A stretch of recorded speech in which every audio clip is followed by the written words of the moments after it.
What is up, guys and gals? Welcome to episode number 240 of the Nonsense Review. That's right, in the year 240 BC. Rick, this one's for you. Chinese astronomers first make a recorded observation of Halley's Comet. Ah, sweet. Yeah, I remember when this came by when I was but a child and you were very, very small. I don't think I was born yet. I think it was like 1995? Oh, okay. I could have sworn it was 91. But Or I didn't. 6. I didn't jot down this. I do actually, you know what? It might have been because I remember a lot of cartoons aimed at children in the late 90s making a big deal out of Halley's Comet, and to this day I don't know why. And if it was a recent phenomenon that people could observe, then that might explain it. Yeah, I remember Hey Arnold had one. I know Recess had one. Yeah.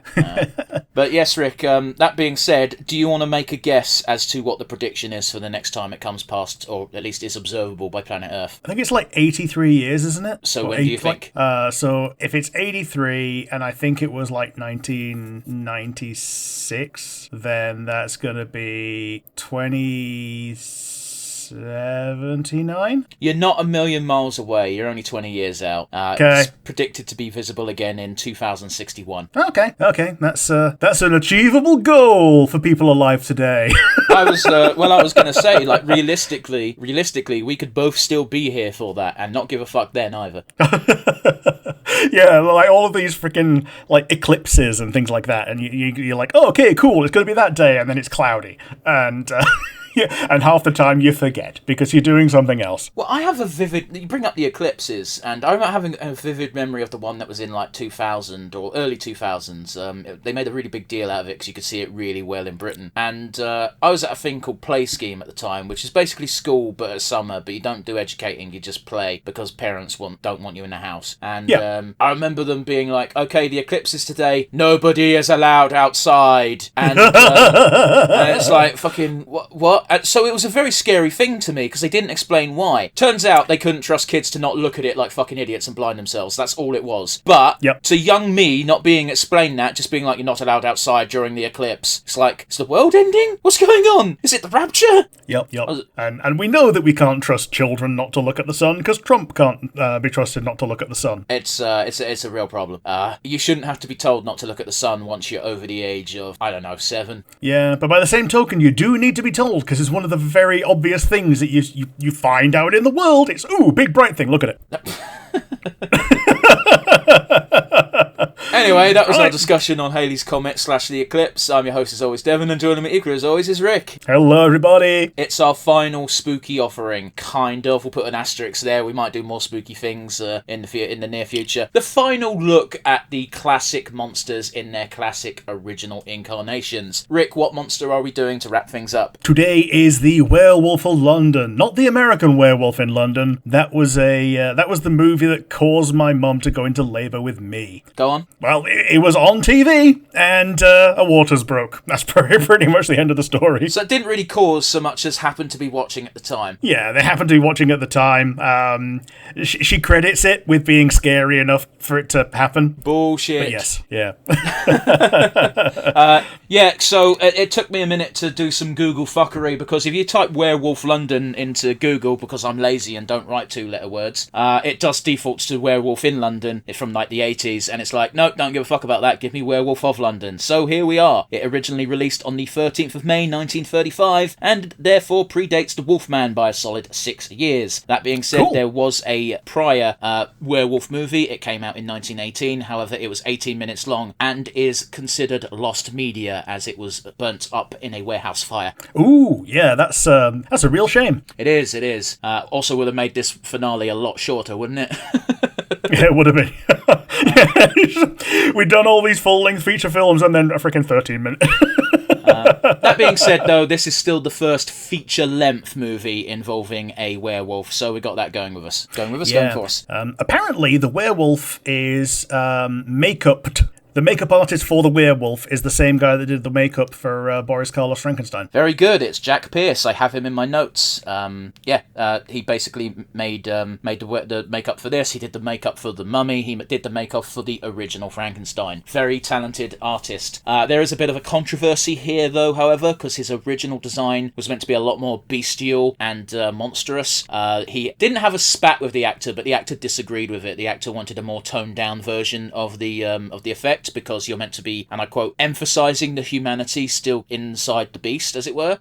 So they wanted to tone it down. So they ended up going with that decision, so the makeup is a lot less monstrous. Thankfully, Jack Pierce was able to use his original design not long after this in a different werewolf movie. Sweet. As far as the cast goes, I don't know anyone in the cast here because they are well before my time. That being said, an interesting tidbit while doing research was that both Boris Karloff and Bela Lugosi were meant to appear in this film as the main doctors. However, Boris Karloff was busy filming Bride of Frankenstein, while Belushi was filming, what was it called? Mark of the Vampire. Weirdly not as Dracula, but as a different vampire. An additional... ancillary vampire after he's been Dracula. Yeah, I don't know if he's meant to be Dracula in the film and they're trying to be coy with the credits by calling him something else, but he's still called Count something, so I don't know what that's about. Okay, so they all locked him. But he played Dracula again after this many times. Yeah.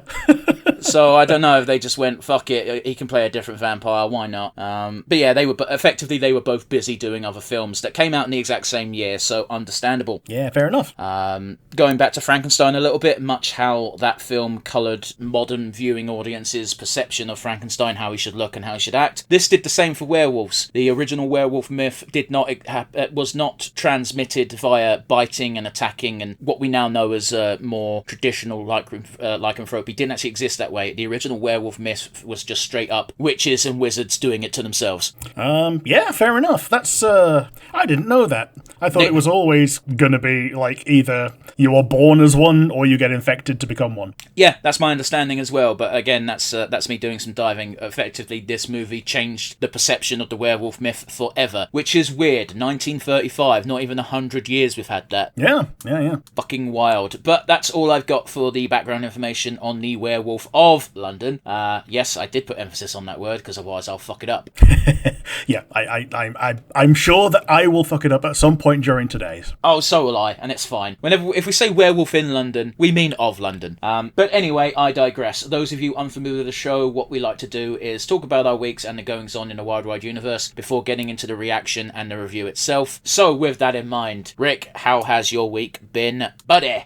Well, I caved. I bought the Pokemon Legends ZA. I bought it on the old Switch, rather than waiting to buy it on the Switch 2. And despite all of the bad press, I've been having a great time. I just want to go ahead and point out to audiences, in case they forgot, Rick did order a Switch 2. It just never showed up, so he got his money back. Yeah, and getting my money back is also kind of a good thing, because otherwise I would have had to have fought tooth and nail with my credit card issuer to get it back as a fraud thing. But yeah, I ordered one, didn't get it. And if I do get one, I can pay the difference for the upgrade, or just play the old version on the new hardware and just be happy with 30 frames a second, which on a small screen is kind of fine. Is the old version cheaper, at least? Yes, by 10 quid. And is 10 quid the amount you need for the upgrade? Yep. That is some bullshit, sir. It is, especially when they know that the hardware is the limitation on these things. So when you're moving to the Switch 2 for the other Pokemon game, they do it for free because they know that it was a shit show. Whereas in this, it kind of works fine. I don't think that's a fair enough discount. I kind of agree, but it's a walled garden. You can't even get discounts on these things on the open market, pretty much. It's been like that for an eternity, and Nintendo have been on my shit list since the Switch 2 announcement. So, obviously I'm going to be very bitter and sour and unkind when it comes to my Nintendo takes. That being said, even if I was on the Nintendo train, I don't give a fuck about this game anyway. The concept did not appeal to me. It doesn't seem interesting. I didn't like the other Legends game. I was like, that seems a bit weird and wild. Some of the the new Pokemon forms they brought in were cool. Other than that, it's like, eh. And you get all the behind-the-scenes scar about how this game was made and how little money they pumped into it and how much of a profit they made. They could fucking do better. Yeah, like, here's the thing. There's technically no new Pokemon in this game. There's only new forms in the forms of Megas. And they're going to go away again next gen. Yeah, unless they don't, but they probably will. Took us this long to get Megas back, Rick. Yeah, took us this long to get them back, and then they're going to go away again, most likely. Which is fine. I've seen Mega Starmie. We're not losing much. Mega Starmie is very charming when it first appears, and then it looks stupid every moment after that. Here's the problem, Rick. I've only seen the memes, so therefore I've seen it in the dumbest light possible. Yeah, you've seen it booking it for the person holding the camera. Oh, so funny. Oh, God. So funny, but so horrifying. It looks like one of those freaking meme gifs of a person approaching. I've not gotten to the part where I've seen my own Megas yet. Because I only got it like 2 days ago, and I've only had a short amount of time with it. But again, I'm having a great time. I've got my free Ralts with the Gardevoir right, which you can get in-game, but you get it for free if you buy it before, like, February. Okay, so I will just say this. I'm not one of these people who's like, stop having fun. I'm glad people are still having fun with Pokemon. I still love Pokemon to a certain degree. I just really don't like Nintendo's business practices. I don't like Game Freak. I don't like these spin-off games that they give no effort to. I'm glad people are having fun. I'm still going to throw rocks at you. Yeah, and I deserve it. I'm not even throwing rocks, I'm just saying it looks terrible and I don't like it. If that affects your fun, someone who hasn't played the game being like, it looks terrible, I'm not touching it, I think you've got bigger issues. Yeah. And, like, I don't think anything looks particularly bad, but I'm used to things on the Switch. My expectations are tempered. Let's just explain to the audience very quickly. Rick uses the Switch exclusively as a handheld, so yes. Therefore... Yeah, it's a handheld game to me, so it's always stuck in 720p, so it is running basically 720p at full speed rather than trying to struggle to render at 1080p like it would if you were on a TV. That being said, Rick also owns a Steam Deck, so you know... I could be emulating the game that I paid for. I didn't mean emulate the game, that wasn't my point. My point was being, you have a better handheld. I have a better handheld that plays Baldur's Gate 3, yes. That still blows my mind. I know it's super loud with the fans, but it's still mind-blowing to me. Yeah, it plays Baldur's Gate 3, it plays Elden Ring.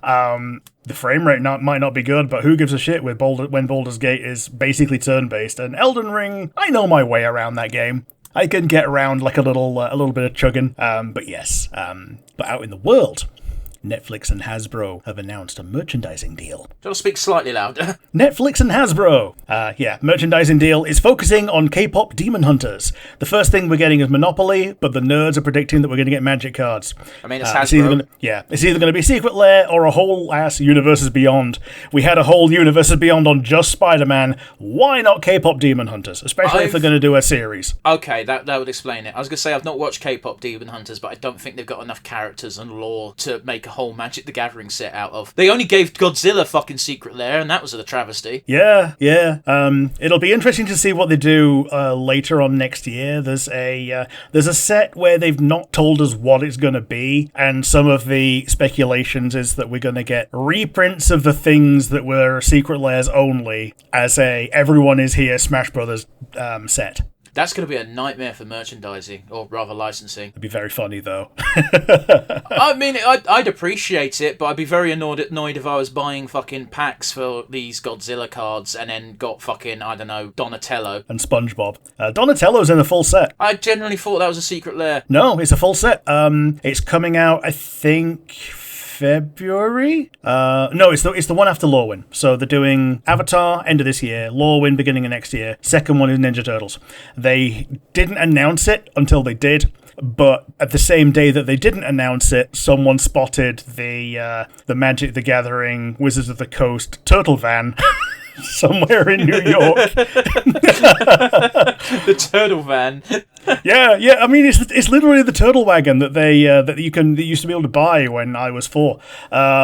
So yeah. Either they were intentionally teasing it, or somebody fucked up and took it out a week before they meant to. I don't know, man.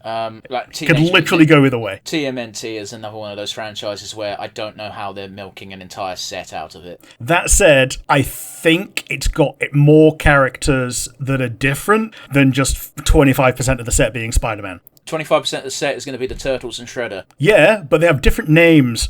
It's not just different. No, go fuck yourself, because the Spider-Men have different names as well. Ultimate Spider-Man, Amazing Spider-Man, Spider-Gwen, Spider-Man 2099. Those are different names. You might not like the fact they've all got Spider-Man in the name, but they are different names. No, but what I mean is, like, there's 4 versions of Peter Parker Spider-Man. And there's 4 versions of Venom as Venom. Yeah, but there are different versions of those characters. Oh, well. But yeah, some of the stuff that's come out for that looks pretty fun. Interested to see where it goes. Foot's a bit off the gas with these because, they're coming out a bit quicker than I can recover from. Looping back around to the original statement, the thing I read is that Hasbro has straight up just got the merchandising rights full stop to K-pop Demon Hunters, which, good for the creators of K-pop, bad for the fans. Bad for the fans. It's also possible that they just straight up got a deal with Netflix now, so anything that is on Netflix can be Magic cards. She-Ra cards! See, that would annoy the fuck out of me, because it's like, yeah, Hasbro gives Netflix a bunch of money, refuses to make a new Transformers animated movie. I'm gonna rock my Horde Prime Commander deck. I mean, you joke, but like I can already see the fucking mechanic because it already exists. Yeah. King Ogolab, you see that King Ogolab that costs 7 mana? Mine now. Yep.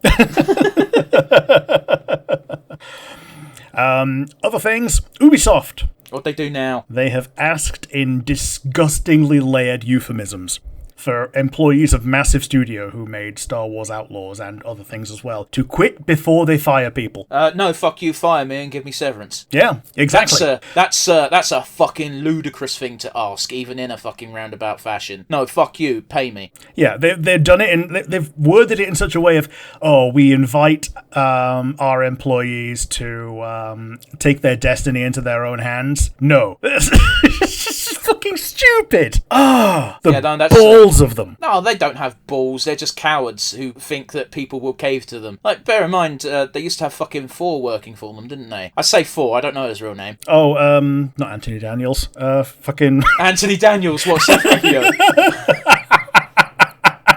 Pirate Software, that's who I'm thinking of. Oh, the other Thor. Okay. I was trying to think of Chris Hemsworth. I was trying to think of Chris Hemsworth and I got Anthony Daniels.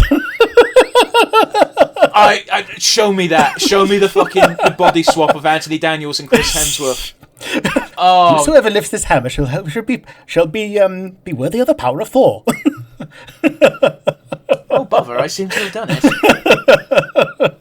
R2, get out of the way, there's lightning. R2. Wait, no, I'm saying Ubisoft. It was Blizzard, wasn't it, that dickhead worked for? Yeah, Blizzard was Thor. However, that said, Ubisoft did buy a massive studio from Blizzard.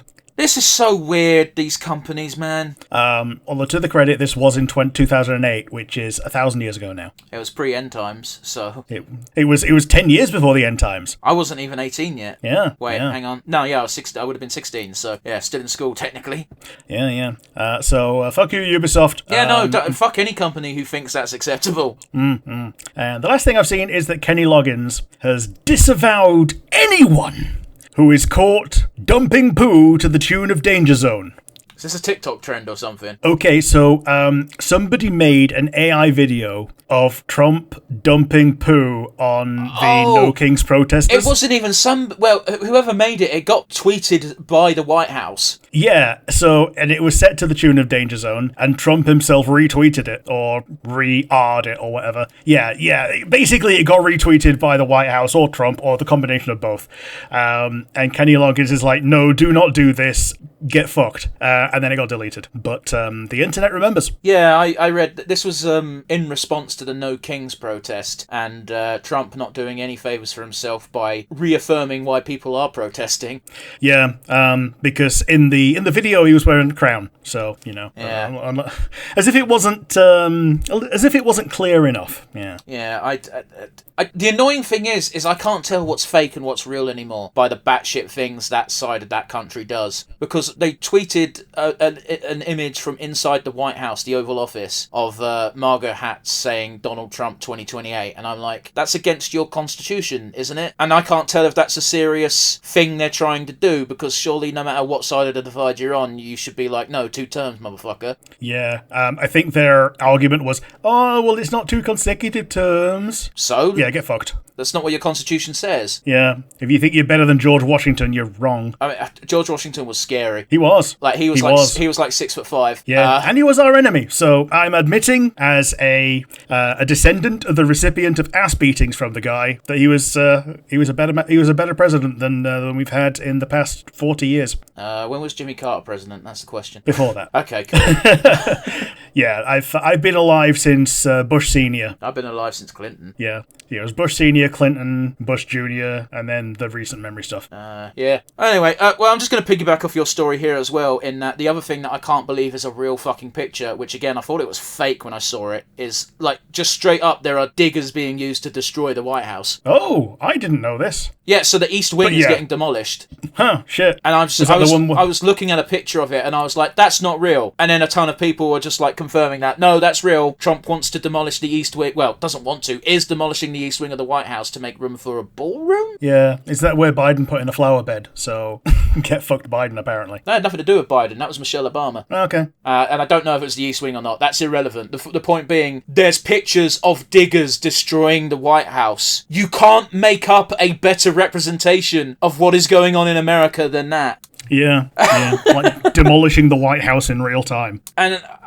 it's not good. It's not a good look. Like, regardless of all the other shit that's going on, that is the poorest image you could have right now. It's a historical landmark, the White House. It's a symbol of your country, and you're just okay with a big old chunk of it being torn down. What the fuck, America? Someone say it's the historical landmark, because, like, shoot me for saying it, but you don't really generate culture in the amount of time that America's been around. Well, yes and no, because the White House has been burnt down twice. Once by Canada, that's why it's white. People. Yeah, that's why it's white. They painted over the blackness. I didn't even know that, so there you go. Yeah. They got the Washington Monument. I assume that's been around technically longer. Yeah, but probably not by much. Like, well if you go by the fact that the White House has been burnt down twice, then yes, probably yes. Yeah, fair enough. But either way, you should be fucking outraged that a historical building is being torn down. Could you? We throw a fucking fit when they do it to a pub that's over 200 years old in England, and that's a pub.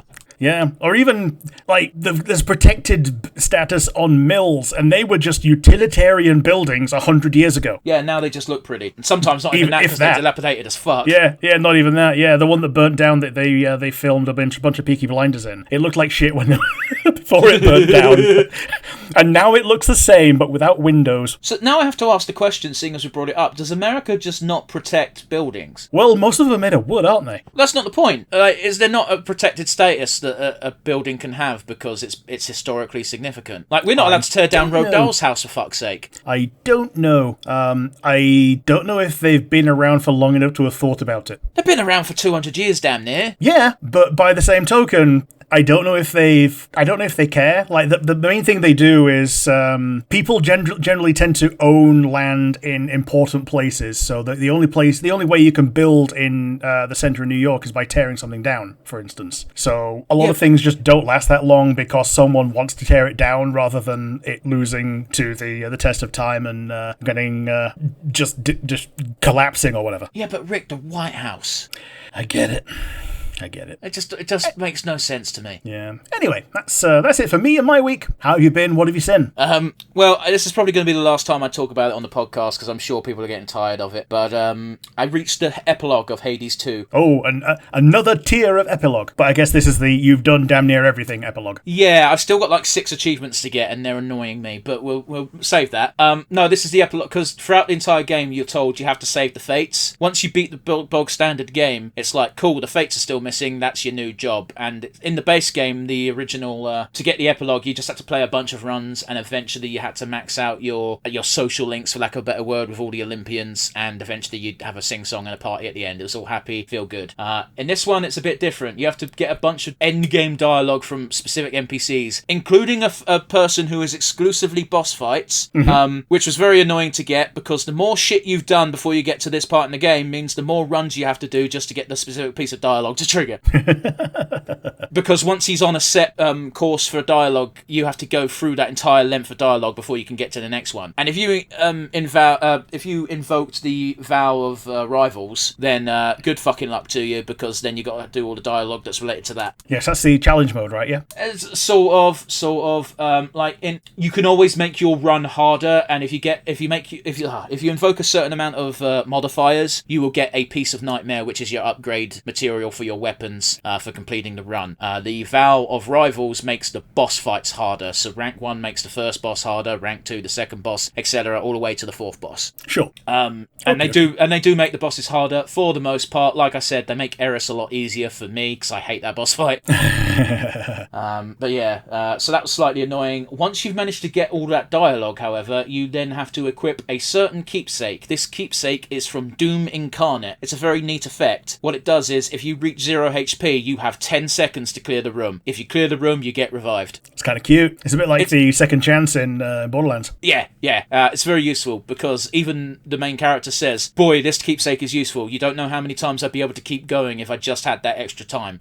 It's so true. So what you have to do in order to actually unlock the epilogue is you have to go to Oceanus. That is the second tier, the second set of levels in the underworld route. You have to have this keepsake equipped. You have to let yourself die 3 times and get revived 3 times with its effect, and then kill yourself on purpose in order to get this conversation with the Fates and therefore the epilogue. Sure. So you do that on trash mob waves. I mean, like trash mob floors. Well, you wouldn't be able to do it on the boss. Yeah, fair enough. Yeah, you wouldn't, because if you're that close on the boss, you are probably going to either win already or lose already with the right amount of focus. Here's the thing, Rick. At this point in the game, you're not going to struggle with Oceanus. Sure. You're just not, unless you put a shit ton of modifiers on. But the only reason to go past a certain level of nightmare, in my opinion, is if you want to swing your dick about and go, look how hard I can play the game at. Which, if that's your thing, that's your thing. I'm not judging. It's not for me. Or there is a certain level of fear that you need to go at in order to unlock 3 statues, just like the first game. Sure, fair enough. But yeah, I got the epilogue. The epilogue is fine. The epilogue is just, this is what happens to the world as at whole. Keep playing the game if you want, but you're technically done. I guess it. But yeah, after you do that, you do get dialogue with Hecate, and it's a hell of a bombshell that you get. But I won't spoil that because I'm sure not everyone's there yet. But yeah, and people who are playing the game and haven't got the epilogue yet, getting the epilogue is what you get to unlock the final heart of Hecate and get max friendship. So yeah, it's not even a spoiler by saying it's Hecate. Sure. Okay. But yeah, that was quite a not a mind fuck, but I was like, oh damn, that is not something I saw coming. Fair enough. Good old Hecate. Hecate, but sure. Sorry. There's certain things like it's like don't do it, don't say it, you motherfucker. But yeah, game's good. I've got a few more achievements to get. One of them is I still need to unlock the hidden aspect of the skull weapon. Once I do that, I'll unlock an achievement. There's an achievement that says do the Great Chaos Hell Below trial. Don't know what that is. Don't know how to unlock it, but it sounds scary. Yeah, it does. So yeah, Hades 2 is good. Play it. Sweet. I'll need to buy it. Need to beat Hades 1 first. Yeah, that too. But yes, the other thing I did was I finally watched Predator: Killer of Killers. Okay, was this the series? No, it's an animated movie. Okay. Was it good? Yeah, it was decent. Kind of shits on Predator lore a little bit, but whatever. Because they're meant to be proud, noble, honourable hunters, and all the predators that show up in this one are scumbags. Sure. Like scumbags at best, jobbers at worst. No, scumbags. Or just scumbags. Yeah, no, it takes a lot of effort to kill these guys. They're like, yeah, they lose because, the humans end up in getting to the end of the film. But yeah, they're certainly not jobbers. They are scum. Because I remember in the Predators movie starring Adrian Brody, just to clear any doubt, there's a part in the film where they're getting hunted by a trio of predators, all these people that have been put on this weird jungle planet. And Sure. they've got a Yakuza guy with them, and he gets a samurai sword from somewhere. Can't remember where he gets it. And he takes up a stance as one of the predators is following them. And the predator takes off his armor and gets his own samurai sword. That's the level of honor and whatnot that predators normally have. That's what my idea of a predator is. In this, they're using fucking concussive fists against Vikings. Okay. So like actually basically unarmored compared to a predator. Yeah, and by concussive fist, I mean it launches a sonic boom when they punch. It's so not fair. Yeah. There is no honor here.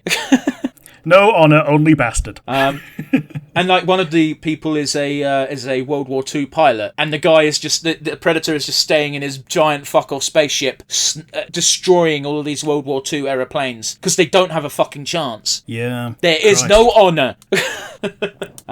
And the reason why I say it shits on predator lore is I thought, well, maybe this is just a clan of bastard predators that don't care about honor and just care about killing the most things ever, because like that's a real thing with real hunters. It would make sense. But at the end of the movie, so at the climax of the film, after seeing the 3 like mini stories of how the killers got picked and selected by the predators, is they ended up killing the predators that were hunting them. Therefore, they're considered worthy prey, etc., worthy challengers. They end up getting frozen. That's how come a Viking, a ninja, and a fucking World War II pilot can all exist at the same time.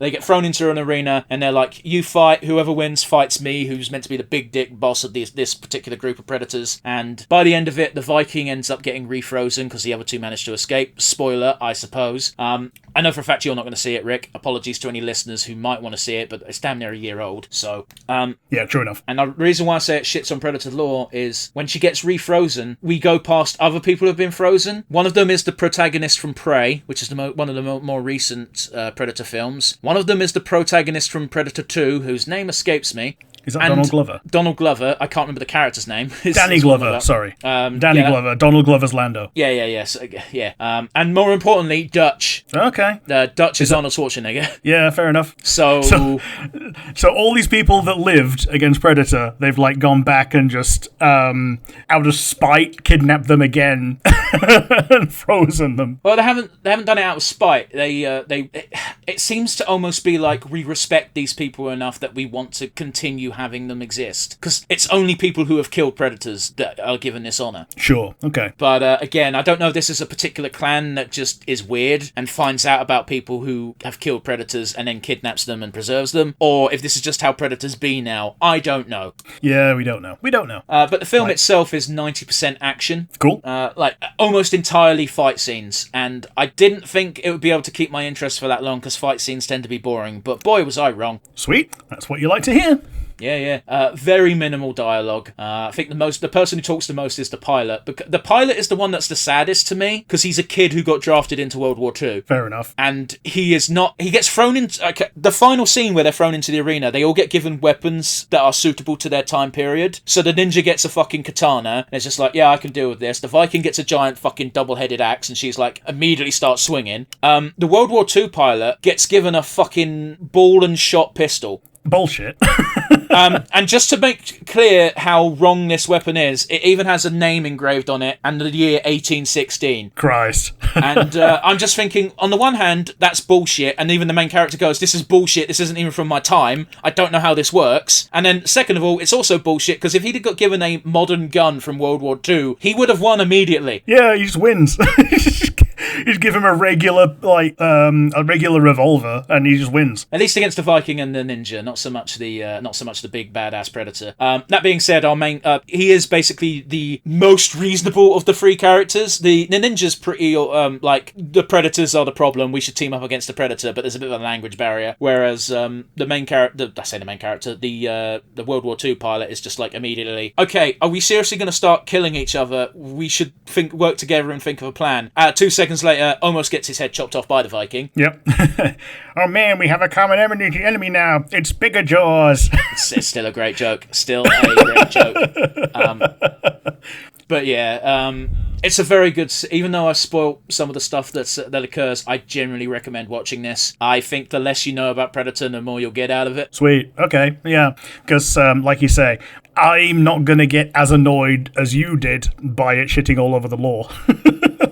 But here's the thing, Rick. I haven't read every single Predator comic. This might be a thing they do. It's just, I remember a Predator comic I really like is only about 20 pages, and it's an old African warrior who is looking at the night sky, and he's holding a Predator's spear. And he's looking at the night sky, he sees a shooting star, but he knows it's not a shooting star, because then he goes back into his dwelling. I can't remember if it was a hut or a cave, and he comes back out and he's wearing a Predator mask and has a bit of armor on his chest, and he just goes out and he fights a Predator, because he knows that the Predator, every so often a Predator will just turn up because they know he's a big dick G who's killed them before. Fair enough. Yeah, because like for him it's like, oh shit, here we go again. Pretty much. And that's a cool plot line. They even have a flashback to when he killed his first Predator, because they draw a wonderful parallel, because he's meant to be from one of these tribes that, as a rite of passage, you need to go out and kill a lion. So he's on a hunt for a lion, and then, oh shit, not a lion, Predator.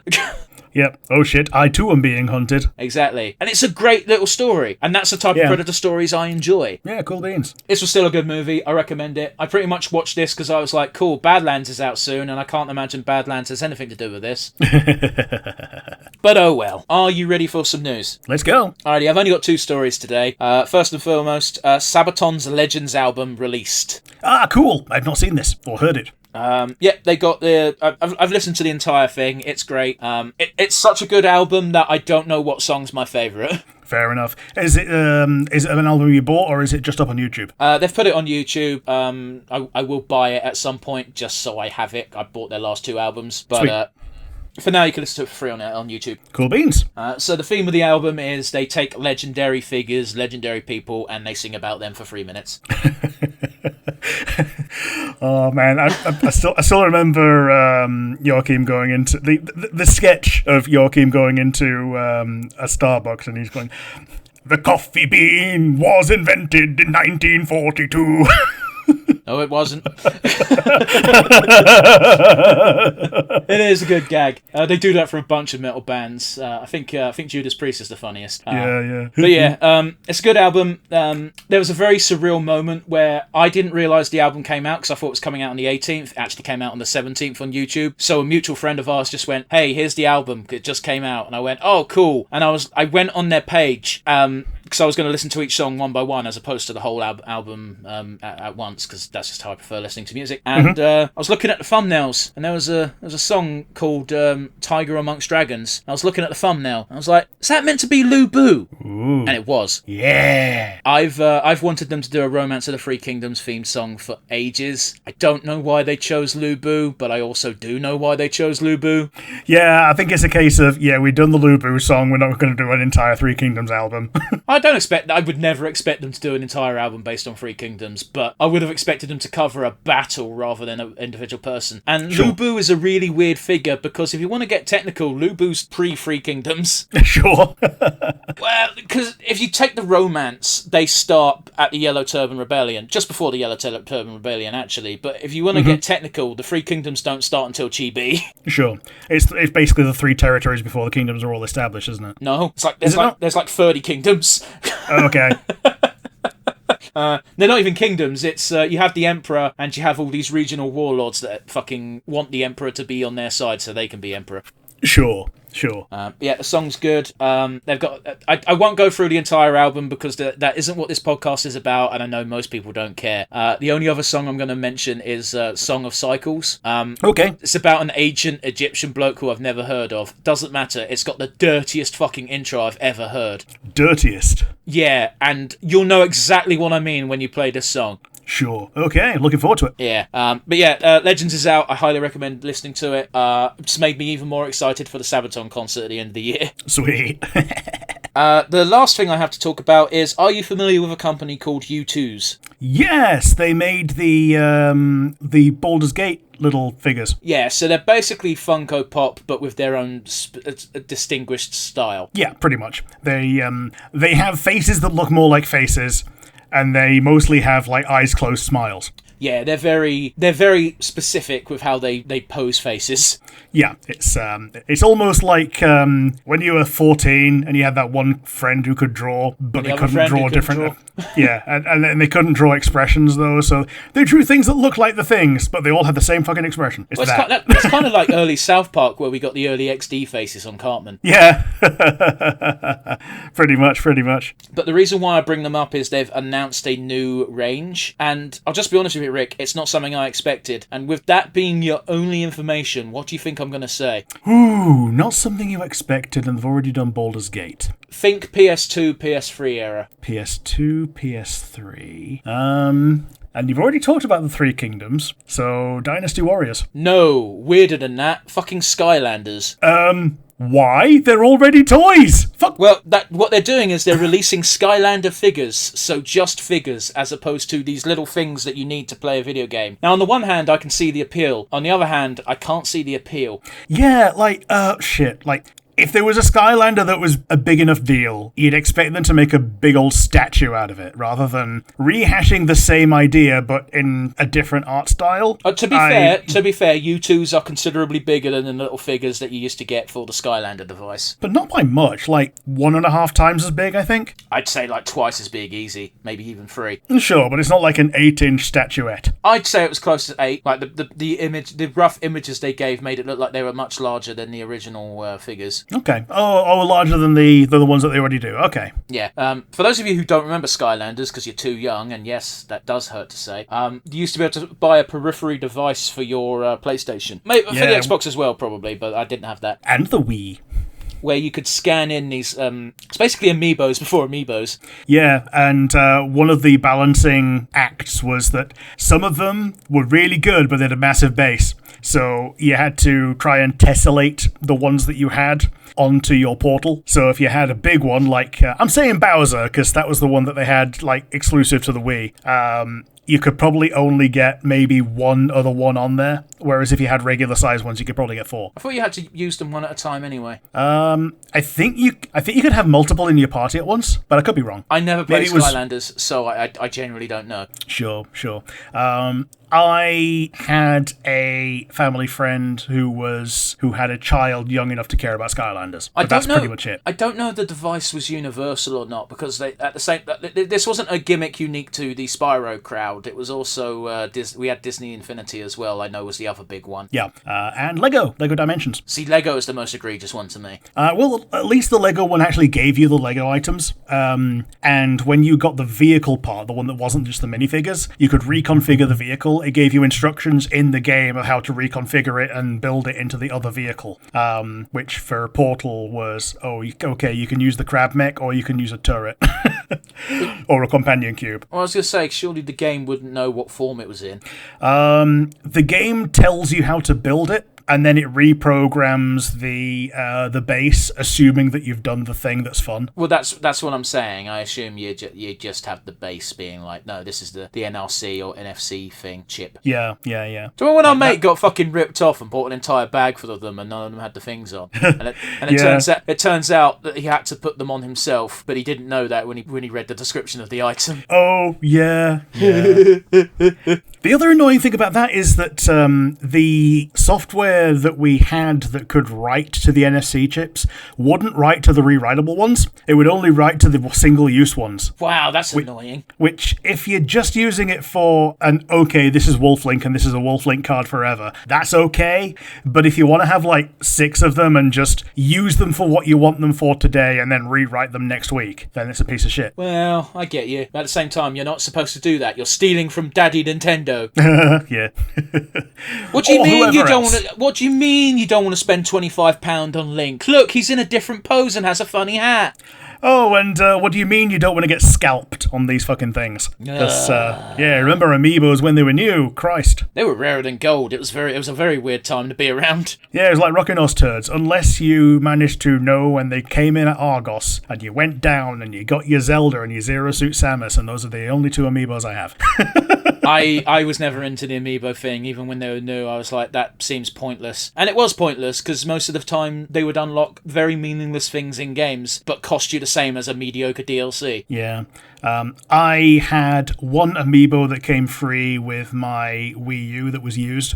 And if I didn't have that amiibo, I wouldn't have cared about the other ones. So I guess I'm the fool there. Oh, I've got Lucina as well. Lucina is also rather rare. Well, I explained so much because we've got a mutual friend who had a Lucina amiibo for the longest time just on his dashboard in his car. Yeah. I gets it. They're not the best quality, but they're better than they could be for... Basically, Nintendo can charge what they want for the slop that they give. Little bits of plastic. Little bits of plastic, slop, all that shit. They could have made them a lot worse and people would still have bought them. Case in point, Pokemon ZA Legends. Yeah. And we've come full circle. So on that note, Rick, for the benefit of me and for the audience, what are we doing today? And count us in. We're doing Werewolf of London, the 1935 movie. 3, 2, 1, and go. So once again, big shout out, big thanks to the Internet Archive for having these old films just readily available. That being said, I didn't title any of these films on the files that I gave to, well, the file I have and the file Rick has. I've only just now noticed that Werewolf of London is in all caps. It is. I don't know if this is actually done in colour or if it's... Yeah, I was going to say, it looks like it's been colorized because I could see, like, flickerings of blue and red. This has been colorized. I don't know if it was colorized by people or if it was using some sort of AI software. But, you know, translations into other languages, colorizing old school black and white movies, these are uses of AI I could understand. That being said, you're still taking a job away from a person, so... Well, I think what the translation is good for is you give it a framework and then you get a proofreader who actually is bilingual to go through both of them. Just get the bilingual person in the first place and give them more money because they've got more hours. Yeah. Or the good old Raphael's voice actor thing of, you pay them the full price anyway and then let them do the AI thing. I absolutely adore that man's response to that question. It's just, what do you feel about AI taking over voice acting? And it's like, that's great, so long as you still pay me. Like, how do you feel about taking 10 hours of recording from you and turning it into 60 hours of dialogue? That's great, as long as you pay me for the 60. Yeah. Yeah, good for him. So the start of this film, we're in Tibet.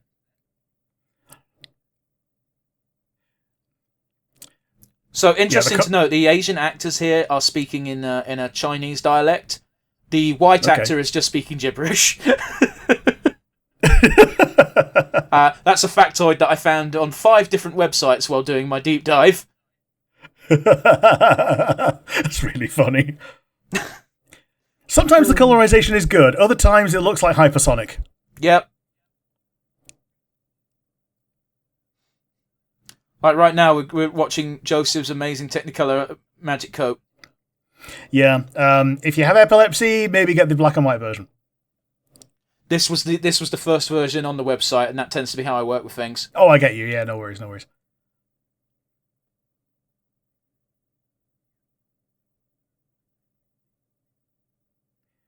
Why are they cheesing so much at a guy just because he's white? Oh.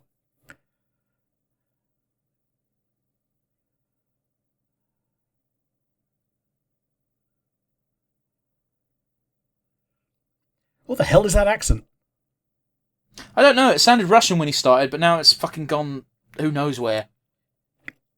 He's somewhere between American and Yorkshire, it seems.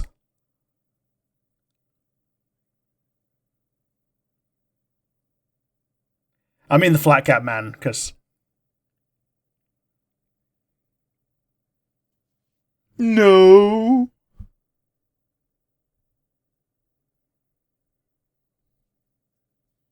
It's totally not fucking controversial that this film starts in Tibet. That is definitely not a country according to certain places, and will get banned on YouTube if we say otherwise. That's okay. If Dara O'Brien can say Free Tibet and still be living today, then we can say Free Tibet.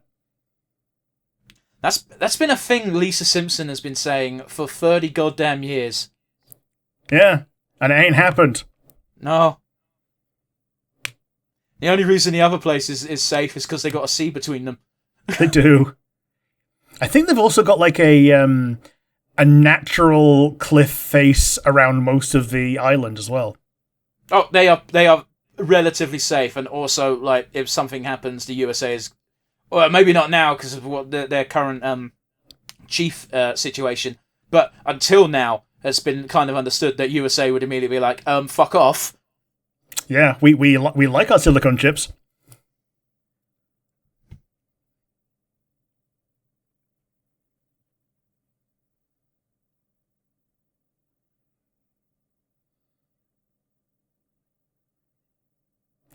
What? You have to tell him that, because otherwise nobody would fucking believe you.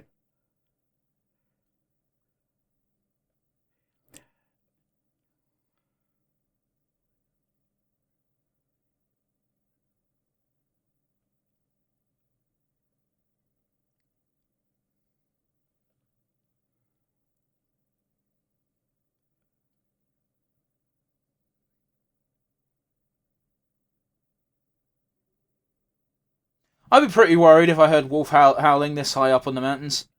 Yeah? Is he having a little heart attack? Yeah, something struck him, apparently.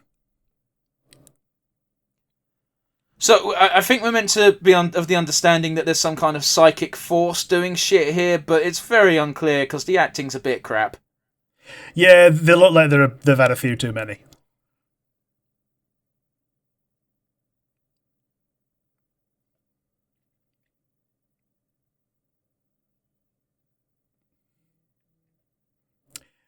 Heat ray vision.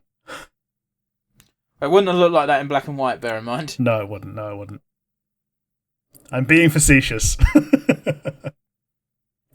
I think you're super right. I should have taken a bit more care and picked up a version that was just straight up black and white. Well, this one's sepia, so it's pretty much black and white with extra steps. Oh, what is that, Rick? Oh, it's a mun. It's a mun trying to aim for his backside in shadow. My shadow is going to pinch your bum bum. Looks a bit Clay Gunner-y by the shadow, doesn't it? It does a bit. It looks like the fucking... It looks like the sun in the Munsters. I guess it's more the opposite is true, right? It's the other way around, definitely, but it just looks just like him. Fuck me. Oh, he bit him. You bit me, you little shit. I will say, Rick, while I was on IMDb, I did grab a screenshot for the... I've grabbed a screenshot already for the thumbnail for the video, and it is the image of him just peering over those rocks because I thought it looked so silly, even out of context. I approve. And here's the model of this area that we made and made up that entire scene on. Yeah. And here's the electric thing that we used to to animate Frankenstein's monster. They absolutely loved that effect. They used it in every monster movie they could. Yep. It's a death ray, my good man. Behold! Okay, so the lack of black and white is kind of fucking us here, because whoever did the colorization on this might have been a robot, just completely botched it. This is meant to be him artificially hitting the plant with moonlight. Yeah, it looks like a heat lamp rather than moonlight. It does indeed, because if you're not watching the version we're watching, guys, it's a very red our screen right now. Yeah. It's almost literally Professor Frink's death ray that, according to Grandpa, feels warm, kind of nice. Professor Frink, listen to him and make you think. He'll make you laugh, he'll make you think. Hide and Glaber, I'm so lonely. Have you seen the episode where he gets the voice implant? I've seen the episode where he temporarily becomes sexy. Yeah, he becomes sexy and he gets a voice implant, and then he accidentally coughs it up and starts talking Frankies again.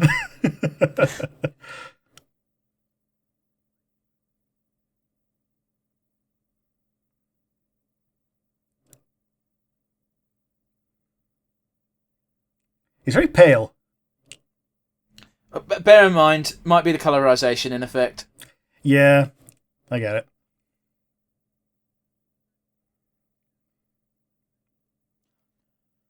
So this is the fancy type of British person that American folk are more used to seeing, as opposed to scum Cockney people like me. You're not scum. I'm not scum, but I have a lot of traits that I share with scum. It's not even me being self-deprecating. I had this conversation with the chap I went to France with, where French people aren't going to like me at a glance because they're going to hear the voice, they're going to see the tattoos, they're going to see the fat, and they're going to be like, fucking English fug. I don't act like an English fug, but I appreciate I have a lot of traits that might make people think like I'm an English fug. You have infinitely more hair than the standard English thug.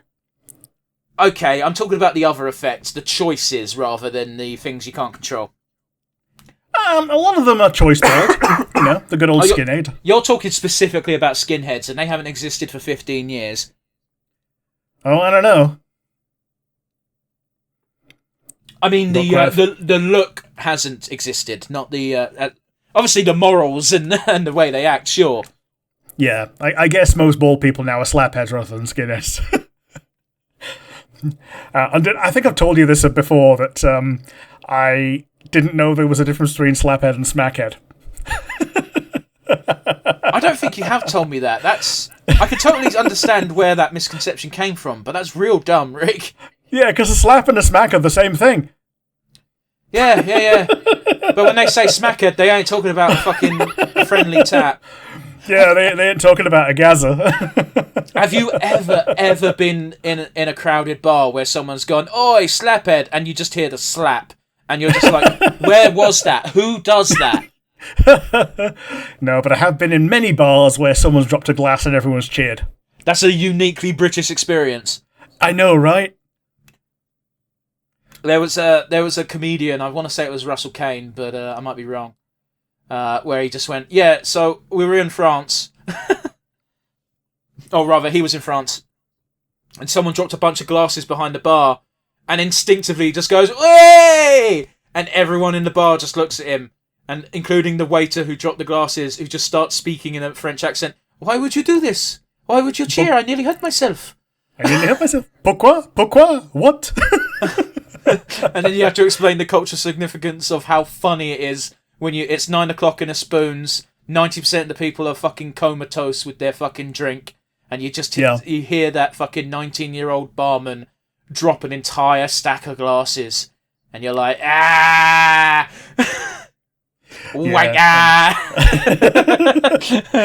That's going to be your job for the next 15 minutes. It's even funnier when they just go fuck it and leave it because they can't be bothered. Well, yeah, especially when they've got quotas of, oh yeah, you need to go from acknowledging someone to having them served within 3 minutes. Yeah, well, that's bullshit anyway. Oh, it's bollocks. It's absolute bollocks. Any job that has that is bullshit. It's like, hey, guess what? If your staff isn't keeping up with the amount of work you've got, hire more staff. Yeah. Or pull them off whatever other duties that you have other staff for, and let the other thing fall by the wayside for a few minutes. Well, I've had this conversation at work with someone I work with, where sometimes he gets asked to do the waste. He is not very quick or very good at doing the waste. Anyone with a pair of eyeballs can see this, and for some reason, one particular manager always puts him on the waste, and then gets pissy when the waste isn't finished in the time limit that he has arbitrarily set. And it's like, if you want the waste done, ask me to do it. Don't ask him. Well, it's not fair that you're always doing waste. You're right, it isn't fair, but if you want it done, you ask me to do it. Yeah. I'm assuming the other guy doesn't complain, he just does it slow. He's just not good at it. He also gets distracted very easily, but that's true no matter what job he's on. Fair enough. That's not something he can control, and that's fine. If you've got a time limit for a task, maybe don't ask him to do it. Oh, hey, a cool thing. Oh, wow. Is that a frog? Apparently, he's giving... little bastard. Oh, it's an anus. It's okay, it's made of velvet. I mean, I would fuck it.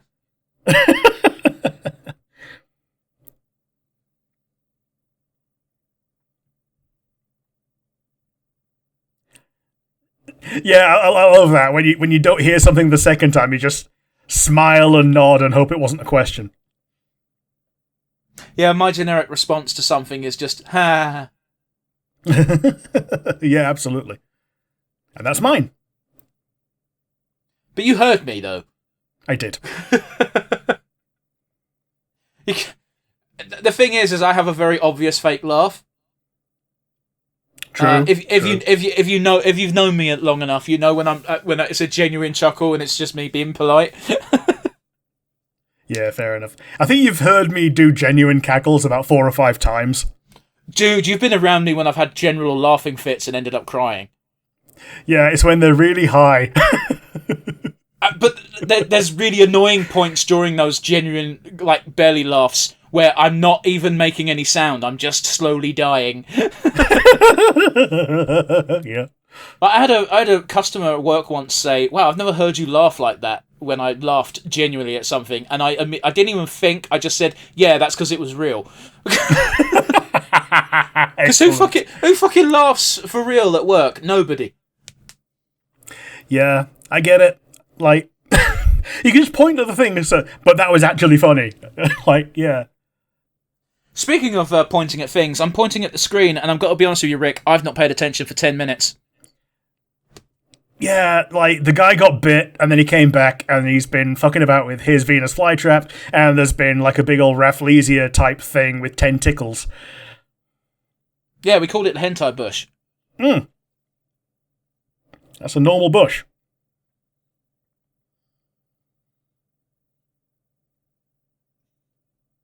I will say again, as a child, I definitely brought this up on the podcast. As a child, I thought carnivorous plants were more of a threat in life. Oh, yeah, that and quicksand. Oh, God, quicksand, yeah.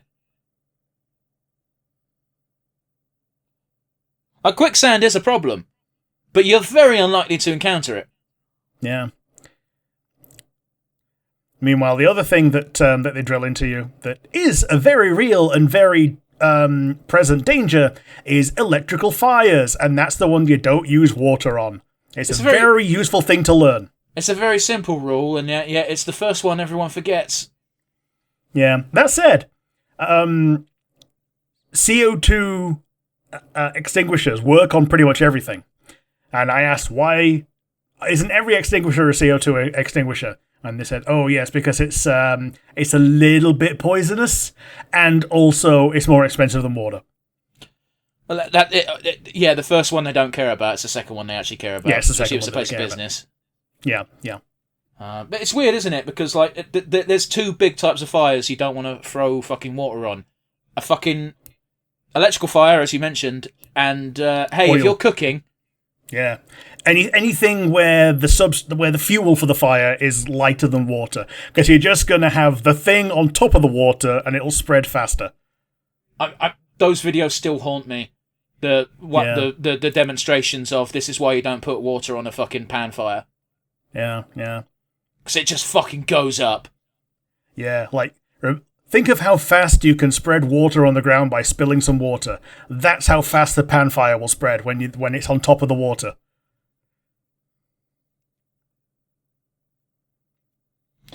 Werewolfery, did he just say? Yeah. Werewolfery and lycanthrophobia. Why is it like lycanthrophobia? So you're scared of becoming a werewolf? That seems like a reasonable fear if you've encountered one. Yeah.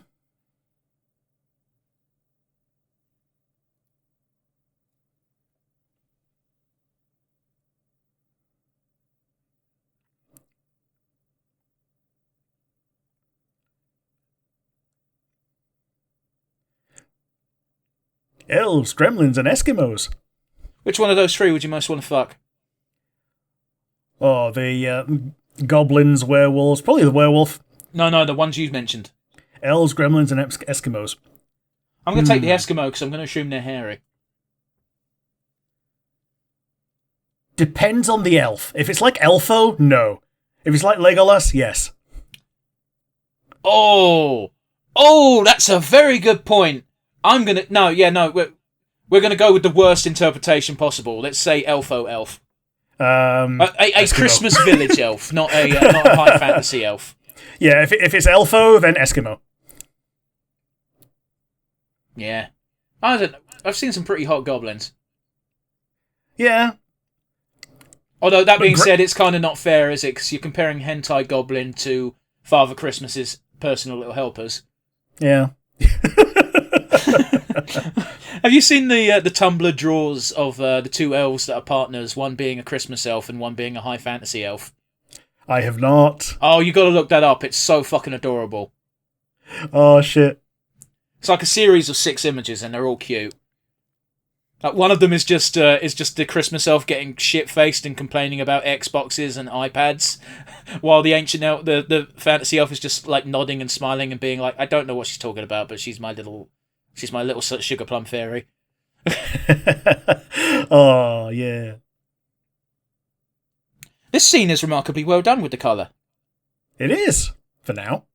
Yeah. Oh, and it blooms. It blooms in real time. That's pretty cool.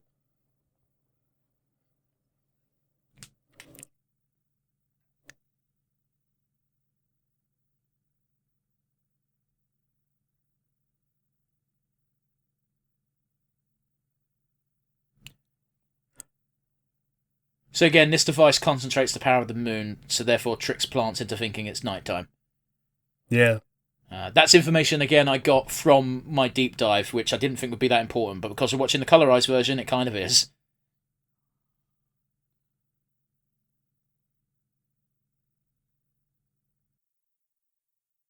I think that's just a time lapse of the actual flower rather than them making a puppet. Actually, no, I think those are puppets. I feel like it would be easier to just easier and this film had a like a 8-week filming schedule. I really doubt they had enough time to film something Bloom. Fair enough. I'm becoming Yorkshireman in real time. Rick, you're an outlier. Not all Yorkshiremen are that hairy. Spiders George should not have been counted. Spiders George.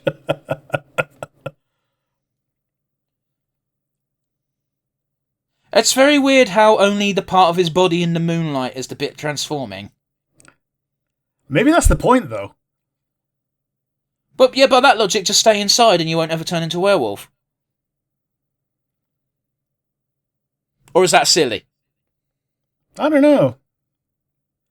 Does this wolfsbane work on him? Well, he looks like he does have a bald patch there now.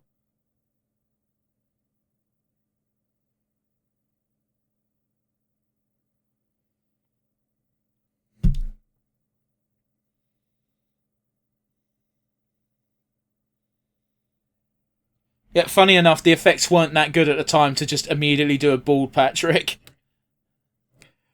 Well, if there was a hairy man that could just shave a bald patch, I think they pre-shaved a bald patch so he could put the goop on a place where it wasn't going to get swamped by hair.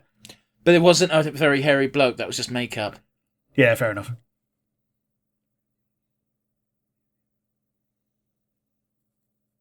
If this was made like 20 years ago, this would be played by Mario.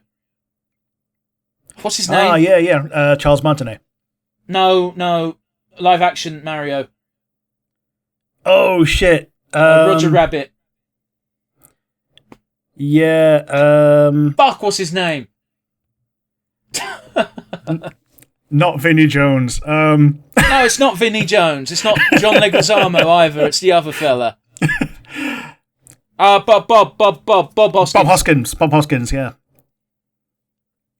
And or Mr. Smee, who I think he was also played by Bob Hoskins. Yeah. Have you heard the fucking behind-the-scenes information of how Dustin Hoffman and Bob Hoskins managed to get such good chemistry as Captain Hook and Mr. Smee? Yeah, because they decided between themselves that they were going to play themselves as a gay couple and didn't tell the director, and then the director was furious when it came out. Yeah, because they feel very much like a couple, like a couple of old queens, as Dustin Hoffman would say. Yeah, a couple of old queens who actually do have each other's back and actually do like each other. That's actually one of my favourite tropes for villains, is that you get these two villains who are different enough that the heroes think they can turn them against each other. But turns out, actually no, they are actually very good friends. I get you. It's kind of like the Monarch and Henchman number 2, or whatever the fuck his number is. Yeah. I need to watch that series. Mm-hmm. That noise isn't coming from that dog. The initial bark, maybe, but it's soon turned into gargles. This is a very pretty lady. She is.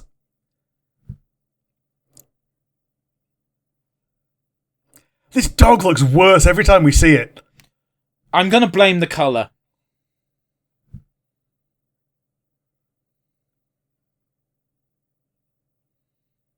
Oh, it's a little rat. I kind of love it.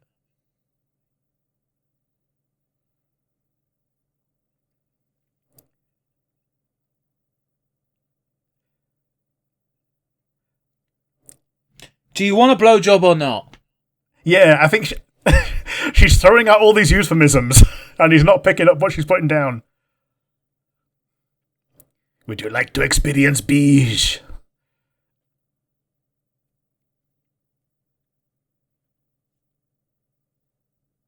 Oh god, the colour's gone red again.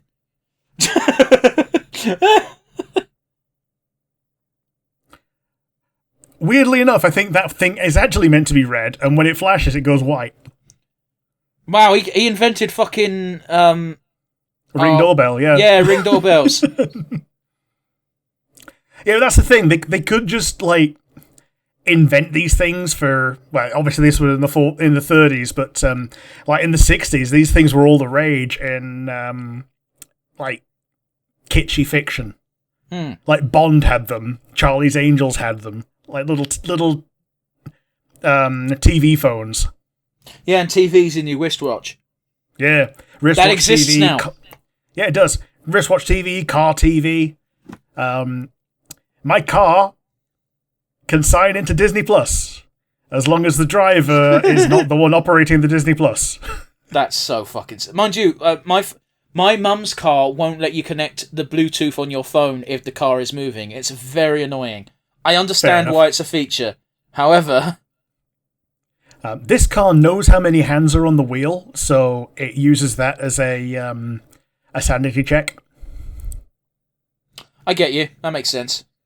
So anything that can be done by a passenger, or feasibly done by a passenger, can be done no problem. And you'd have to go through a lot of fucking effort to try and trick that system. Yeah, you need a second person to put their second hand on it, which at that point, just get them to do the thing, unless they're a dunce. Yeah, like, there's no defending that. Yeah.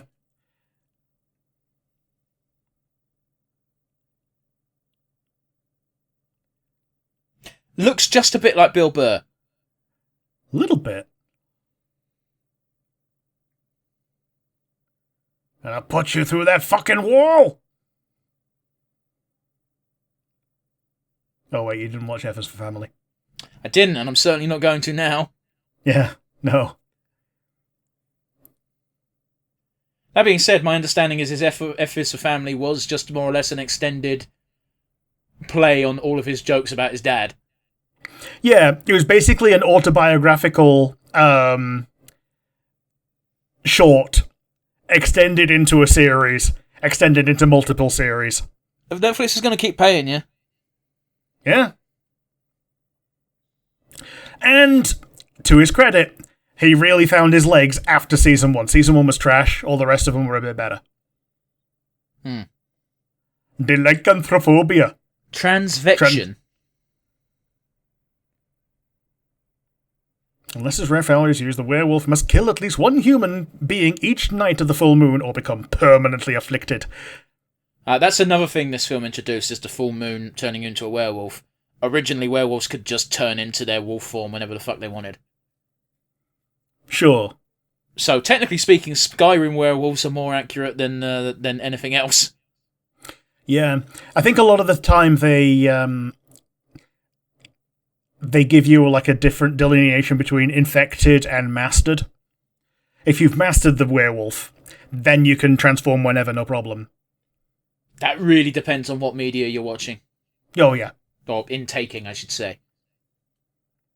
Yeah, like in Gold Digger, the were-cheetah always turns into a cheetah under the full moon and has no choice about it.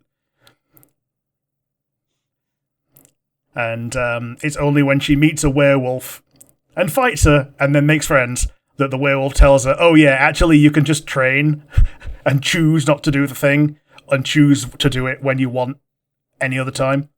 Okay. And that makes her life so much easier. And what film are you talking? What thing are you talking about? Because it sounded like you were talking about a Bond movie. It's a Gold Digger. It's a comic by Fred Perry. I see. I know that name, but I don't know why. There are two Fred Perrys. One of them's the artist, and the other one is a clothes designer. It's not the clothes designer. Sure. No, Fred Perry the Platypus. Shit me. I don't think I would have ever in a million years got someone confused for a clothes designer, Rick. Yeah, but it's more likely that you've seen or heard of it. Maybe. I must remind people that I'm a doctor by always wearing my stethoscope for no reason. Yeah. Otherwise, how will people know? I have to wear my uniform. I didn't even know there was a cat in this scene until now. Wasn't really irrelevant. I've got a sneaking suspicion the cat will be the first to die. Maybe. Well, okay, the cat's got the willies about the man being...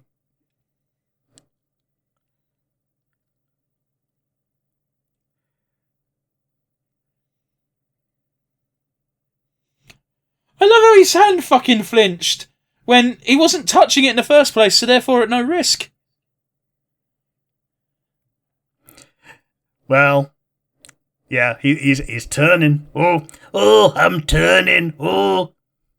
I'm just picturing Mr. Boss. You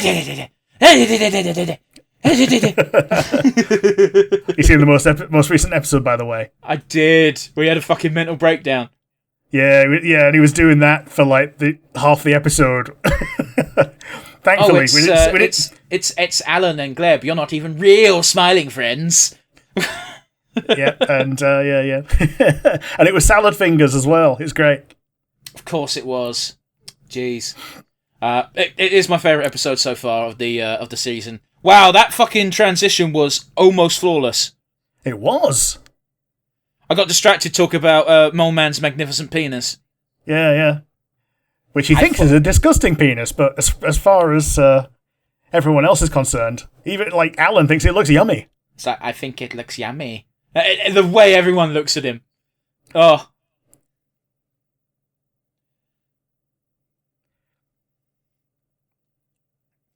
Oh no, my clay hands. I can't grasp anything with these clay glove hands. So again, just a reminder, this was meant to look a lot less human.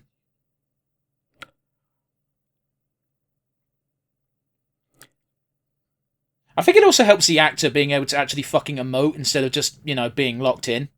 Yeah, I get it.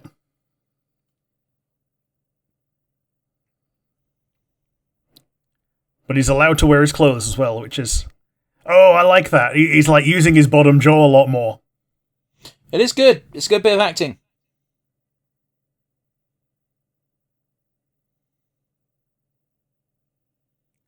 He seems to be mostly in control of his faculties.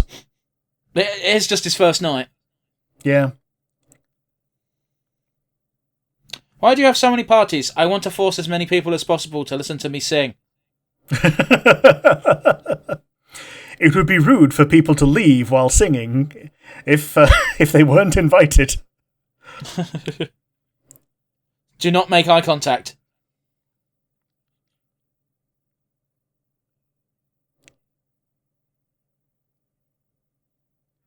I shall take you home in a minute and give you a damn good rogering.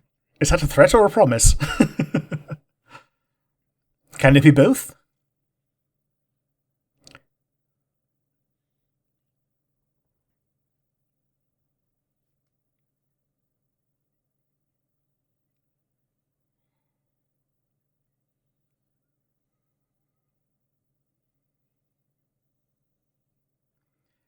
Deep men? What the fuck? I've never heard of that terminology. I think she said deep, and as if like philosophical.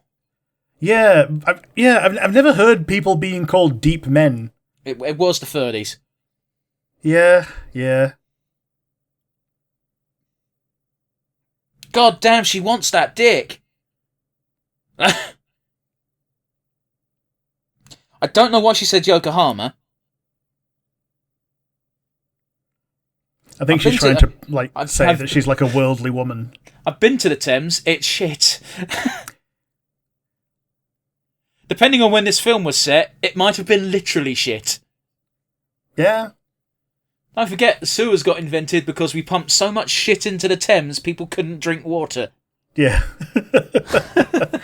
And now, over 100 years later, Thames Water's trying to do the same thing again. Jesus Christ. Yeah, I know. Fucking current affairs. Fun fact about the howling of the Wolfman. Apparently they took the howl of a timber wolf and mixed it with the actor's own attempt at howling. I love it. It's a good way to make a unique effect, but... It is. Something that can't be easily replicated other than by doing the same thing with another person. Yeah.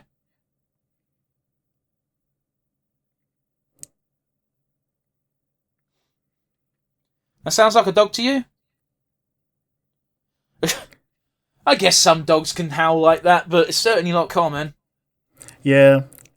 I guess this was before huskies came to Britain as a vanity pet. Oh, bear in mind, in 4 years' the dog can move. Did you think it was a puppet?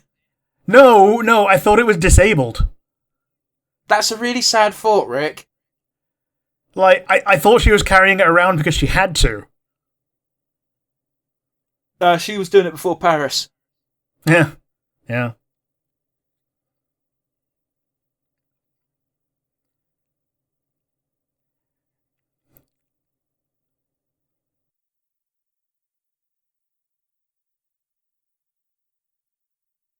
It will do her good and also give direct access to someone who can scale a wall.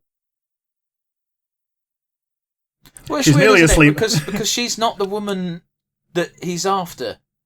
No. But with the windows open and she's right there. It's a rather sinister implication. Yeah. You're around, you're right here, so you'll do.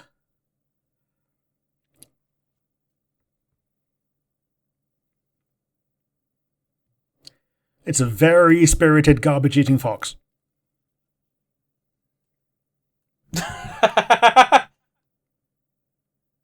It's the werewolf. When wolf, now wolf. How about some breakfast wolf? Oh, there we go. The clay hands are not good enough for this shot, so they're giving him some proper makeup. Yeah. He's coming for his cookie crisp. I'm just reminded, because of the immense amount of adult content I've witnessed, that for some reason, werewolves all have dog dicks. Unless you're in Phenoxoland, then everything's got a horse cock. Yeah. Well, Finesso's he's special. I assume Finesso's a bloke. Yeah, he is.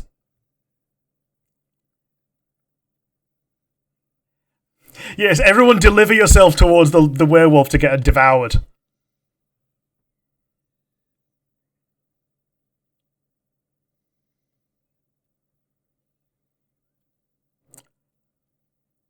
Oh, yeah, because back then you had to have dialogues for specifying colour. Yeah. It's something you don't think about nowadays. Yeah.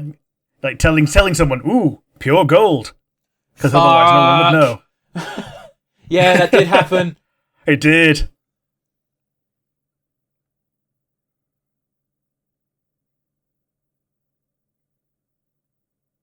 The Babu Goroka. Yeah, she's been listening to too many quacks. She's trying to, like... Go on, sorry. Yeah, she's trying to, boast about being worldly. But, yeah. That's exactly what I was going to say, is, like, she's trying to give off the vibe of intellectual, but she's just picking random bullshit words. Sure.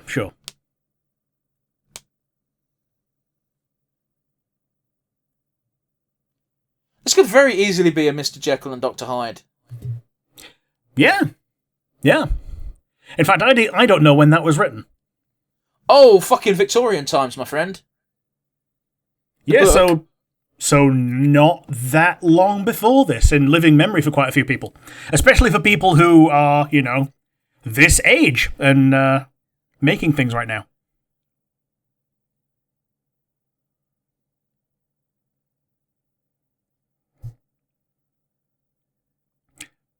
Unidentified girl horribly mangled. Jeez. Also, this wouldn't have been too far removed from fucking Jack the Ripper when you think about it. Yeah, Robert Louis Stevenson, 1886. I have it in front of me, Rick, and I was going to say it before I said the Jack the Ripper thing. Yeah. You bastard. It's The Strange Case of Dr. Jekyll and Mr. Hyde.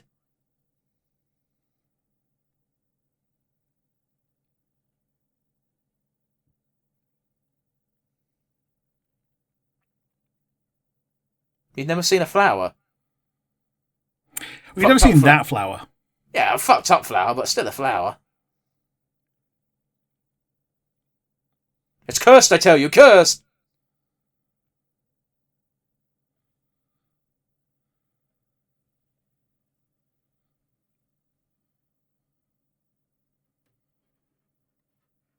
Oh my god. Christ! Sorry, I got distracted by my phone momentarily. I was scrolling through news stories and I just came across the Telegraph with the headline, "Am I the only one who feels sorry for Prince Andrew?" And the answer is yes, you are. Yes.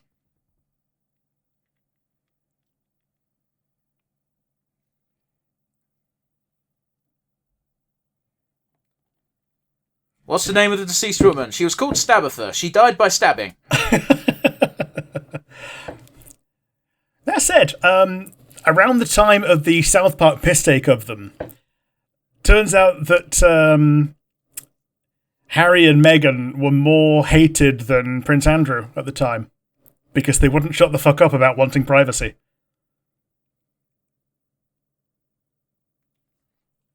Yeah, but it's often speculated that they were making a big, farce of a show, specifically to draw attention away from the Andrew bollocks. Well, by the same token, Meghan, being an actress, also revels in having attention drawn to herself. Part of the reason that they left the royal family was because she thought that she was going to be a Disney princess rather than a human princess. I also don't believe that for a second. I feel like you're falling a little bit for the royal family propaganda. And also getting Harry out of the way because he's James... Was it James Herriot? Yeah, because he's James Herriot's son. I neither know nor care. I hate all of them equally. Just because Harry's fucked off and doesn't get money anymore doesn't mean he's not getting a bung under the table. He still gets his security, though, I believe. No, that's been in the headlines literally these couple of weeks because he's still arguing that he still deserves it. Huh. Sweet. No, not really. It wastes everyone's time and taxpayer money, but whatever. Yeah. Sells papers, though. Not to me. No.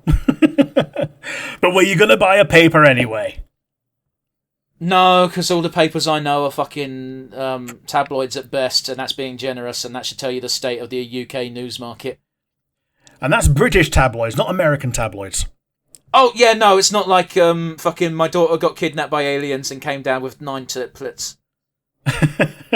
Yeah, American tabloids are the kind of shit that they show in Men in Black. That's literally what I was thinking of. That's the only reason why I know American tabloids are different to British tabloids. Yeah, British tabloid is just, okay, it fits on a table as opposed to being a broadsheet. And broadsheets are for hyper-Tories. Ugh. The closest thing my household has ever had to a broadsheet is the fucking racing papers to check horse form. So let that tell you how fucking scummy my fucking background is. Yeah, broadsheets are for gigatories, tabloids are predominantly for kevos, and there's like 2 papers that are not right-wing. And that's being generous. Yeah. You could buy Private Eye if you can afford a $5. Yeah. That's the problem. It's the age-old problem of left-wing news doesn't get as many advertisers, so therefore it costs 10 times more to buy the newspaper from them. Yeah, yeah.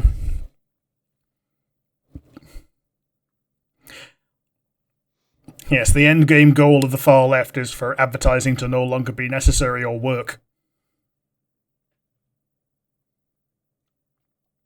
I still remember my one of my earliest exposures to hardcore adult content was the Sun newspaper used to have pornography phone number ads in the back, and if you squinted really hard you could see the very pixelated image of the girl they used with her norks out. I mean, it was the Sun. They had page 3. Yeah, but they said they'd suck your dick in the phone. and 10-year-old me had no idea what that act was, and certainly didn't know how the fuck you could do it via the phone. Come to think of it, the last time I bought a paper was when I was probably about 14, and I bought an issue of the Daily Sport. Because it was cheaper than a full-on porn mag, and they didn't look at you funny in W.H. Smith for it. That is the joke, is that Daily Sport is just porn. It's tits and football. Yeah, it's tits, football, and bullshit. But at least the bullshit's funny. This is going to be the weirdest thing I say on the podcast, but I generally miss pornographic magazines. Yeah. Scruffy reads the articles. Yeah, sure, we'll go with that. But the thing is, though, is that with all of the fantastic pictures that 15-year-old me was very grateful for, they did have things that went with the pictures. It was nonsense and you didn't really care, but it was a bit more... You could have the illusion of class while beating one off to this blonde's tits. Yeah, they gave you a little insight into this this just turned 40 lady in this this nice little MILF's pullout. Just turned 40. Not the magazine I had. The magazine I had, you were lucky if they were the right side of 20. Yeah. Typically, yes. Oh, that makes it sound bad. You know what I mean, right? Yeah. 18, 19, not fucking weird. Oh, God. Yeah. Yeah, you were lucky if they were under 30.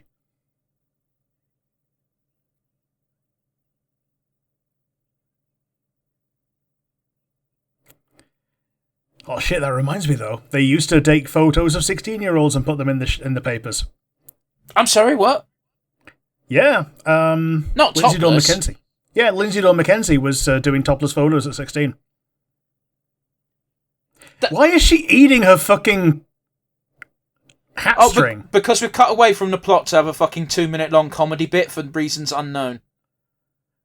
Oh, there's fish in a hat string. Let's take the piss out of British people. That's what this segment is, because bear in mind, this was Universal. Yeah.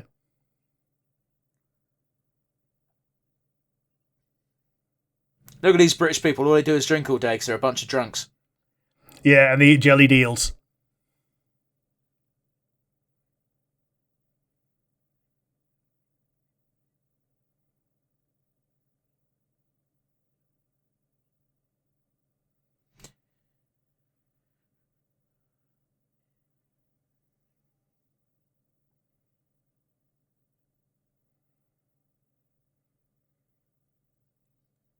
£3 a week, that's about 15 quid.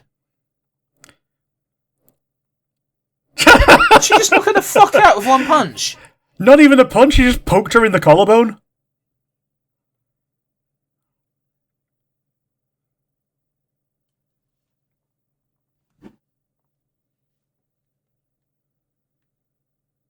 I'm going to double check my math on that. I'm pretty sure £3 is 15 quid, or was 15 quid back in the day. No, a shilling a shilling was meant to be about 5p. In today's money, Rick. Not Yeah.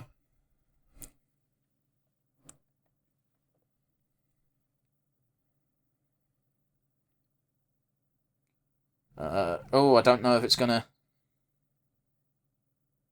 Well, that's not helpful. It's giving me a calculator, but the calculator's in pounds and not fucking shillings. Thank you.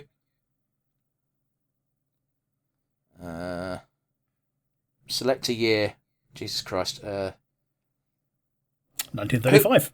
Yeah, no, I'm working on it. It's just, it starts all the way at 1200 for reasons unknown. I'm on the same website. Is it 50, it was 15 shillings or 3 shillings? 3 shillings. Yeah, 3 shillings. It was 50. £7.60 is 3 shillings. You could buy 0 horses. 0 stone of wool. And 0 days of skilled tradesman labour.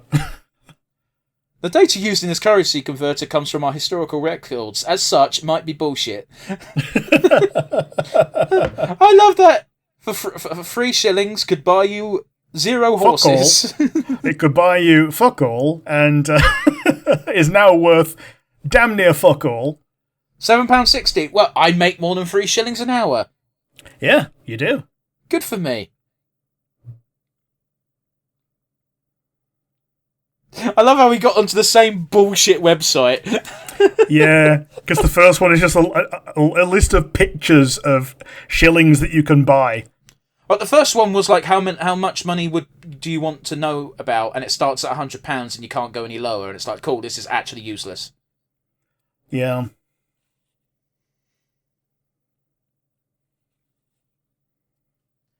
I will say, I'm not ranking this film. Wow, that was actually really good. Just as I was about to shit on the movie, that fucking face transition was incredible.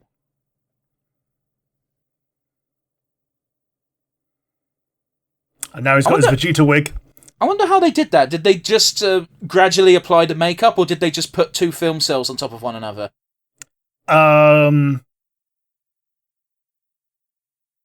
think a combination of both. I think when they zoom down... Yeah, that was the big transition. Yeah, they could zoom down and then they could cut to him having his Vegeta wig on, and then they film celled up on the full makeup.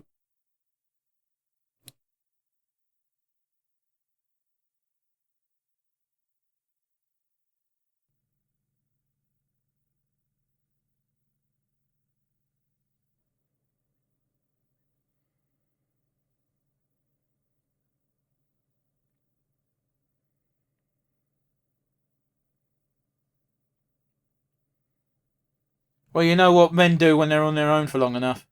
Yeah. If this floor's a rockin', don't come a knockin'. I distinctly remember a joke from Jim Jeffries when he was having a go at pandas, and I just want to say I hated them first. Where he was just like, you put pandas in a cage together, and sometimes they won't have sex. Usually they don't have sex because they're that picky. Put me in a cage with anything, and in a week I'm fucking it.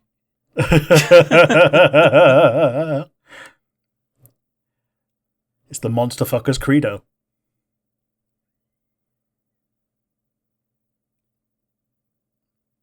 But bear in mind, she wouldn't have seen the monster, just the fact that there's a giant mess where the window should be. Yeah. She's gone in, seen a broken window, and that's enough to cause her conniptions. It's going to cost me at least 11 shilling. What the fuck is this now? It's really cool, Wolf. I hope that was sort of, they just managed to capture that naturally and they didn't like poke it with sticks off screen. I mean, this was before the ethical treatment of animals in film, so yeah, they probably just did just torment it a bit. It's before the ethical treatment of animals anywhere. Yeah. Look at the state of the fucking cages they're in, Rick. This would be absolutely barbaric in this day and age. Oh, just in case you don't know what a wolf is, there's a thing saying wolf. Oh!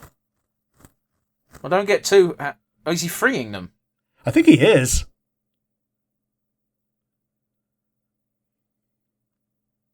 It's very interesting that you could quite clearly see him in the back just looming around.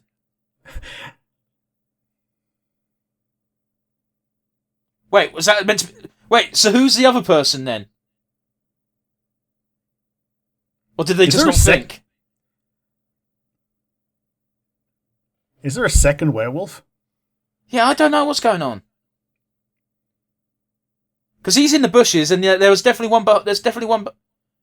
No, they just fucked the shot up super bad. Yeah. That's ridiculous. That was terrible.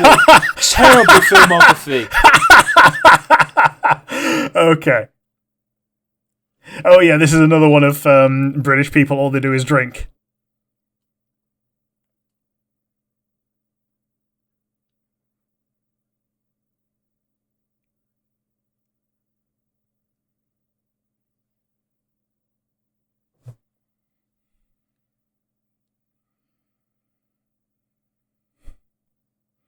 You were airy.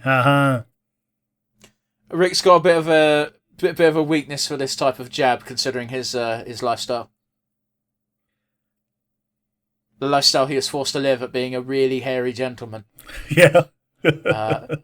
Rick, you might not appreciate this very much, but there was there's an advert that used to play before movies of some bloke who was really hairy, and it was like advertising shampoo. And it was like, look at how hairy he is, how can he possibly live? And I just turned to the guy I'm with, who was a mutual friend of yours, and I just go, it's still not as hairy as Rick.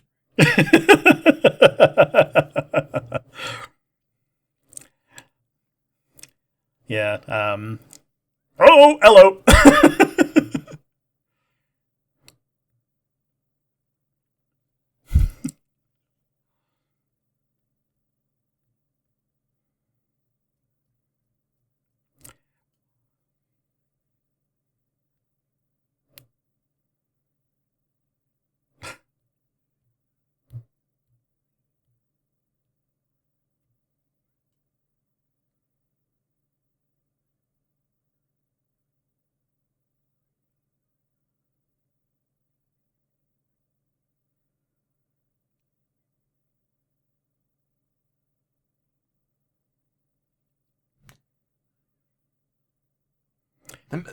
Shit, I kicked me battle lover. Oh, shit. They do feel like northern birds, didn't they? Yeah. Yeah, it's very evocative of the Chicken Run ladies. Oh, yes. I don't want to be a pie. I don't like gravy.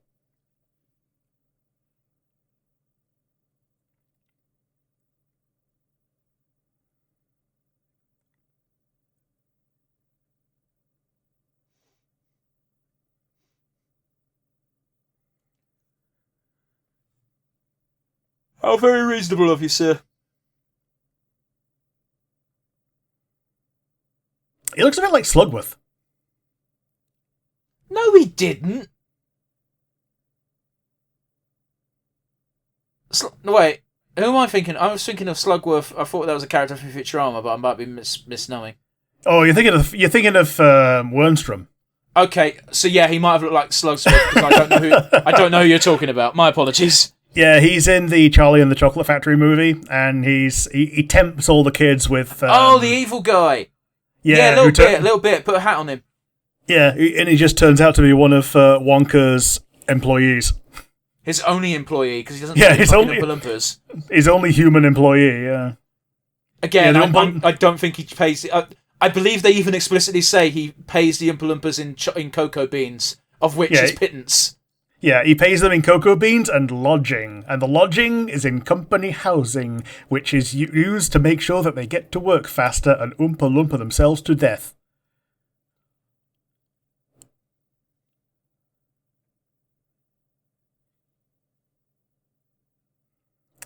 The only reason why he's not laughed out of the office is because my relative is also insane. My nephew is also autistic and has all these silly ideas. Very silly, very silly. Is there a funnier joke than Tism? Apparently, the funniest joke is one person who's autistic and one person who's ADHD. Go on. Because that's how you get Reeves and Mortimer. God. Little bit. Like Vic Reeves is the autistic one, and Bob Mortimer's the ADHD one. Vic Reeves. That explains so much because Vic Reeves no longer goes by Vic Reeves. Does he just go by Vic? No, he goes by his real name Okay. because he no longer plays the character. Okay. Yeah. Fair enough. And if that's not an autistic fucking trait, I don't know what is. Sure. Meanwhile, Bob Mortimer will never stop being insane because that's just how he be. Yeah. It's how he was when he was a child. It's how he was when he was an adult. It's how he is when he's nearing retirement age. One of the best shows ever is just him fucking going fishing with Paul Whitehouse. Yeah. Although I am quite partial to his bullshit stories that are all fucking true. On what I lie to you. I do like David Mitchell's fucking outburst of, "I'm wrong! I chose wrong on the wrong chicken nugget story!"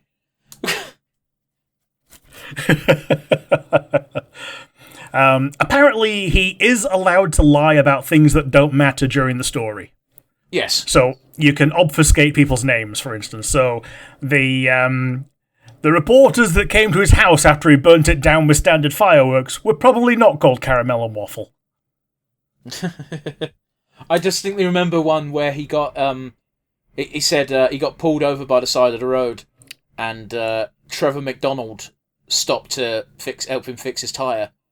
And after he finished reading the lie, he got asked a question, and he just fucking broke and went, "I gotta be honest with you, I don't know who Trevor McDonald is."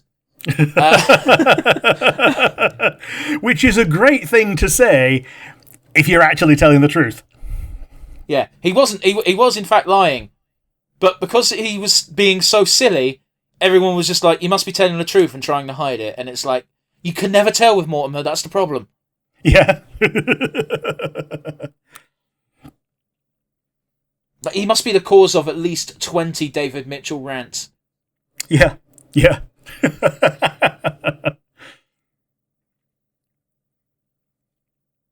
That's a lovely car. It is.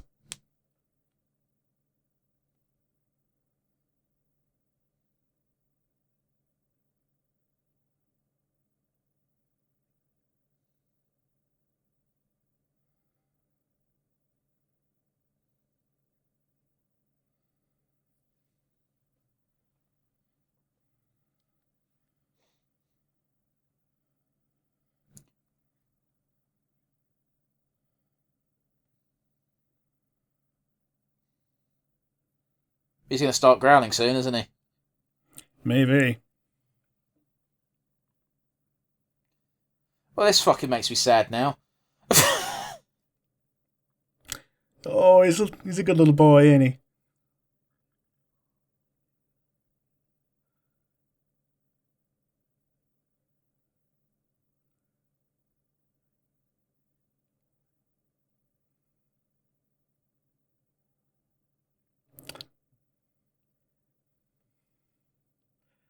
Oh, the dog's just really happy to be there. It's great.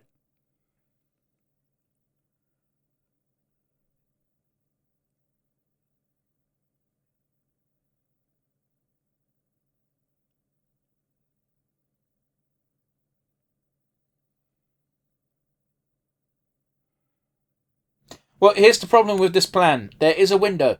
There is a window, and he's shown every night that he's just been able to fly, just like Kool-Aid Yes, Man through windows. I know what you meant, sorry. Yeah, fly straight through it. Yeah, just Kool-Aid Man through all the windows, no problem. Look at this! Look at this background that's superimposed. Yeah.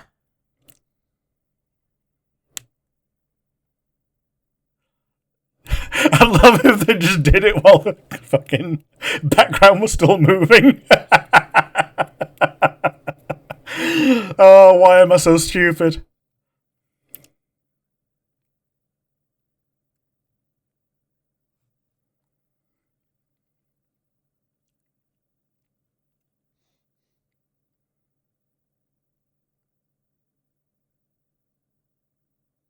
I want to fuck you doggy in the bushes.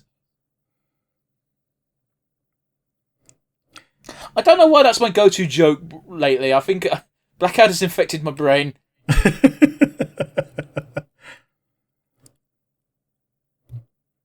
Listen, man, I'm shitting on this movie, but these effects are really good for the 30s.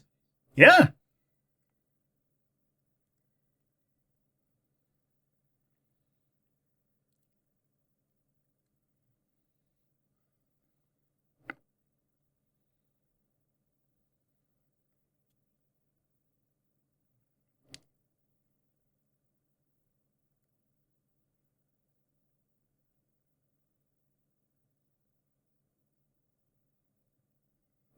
Reticent romance. It's rather unfortunate that like the one person who shouldn't be anywhere near him, specifically because of his bestial rage, just happens to be near him. Yeah, just happens to be walking like right here, right now. And he was told that by the insane person that he's going to get he's going to try and kill the thing that he loves the most. Well, evidently not an insane person, eh? Yeah.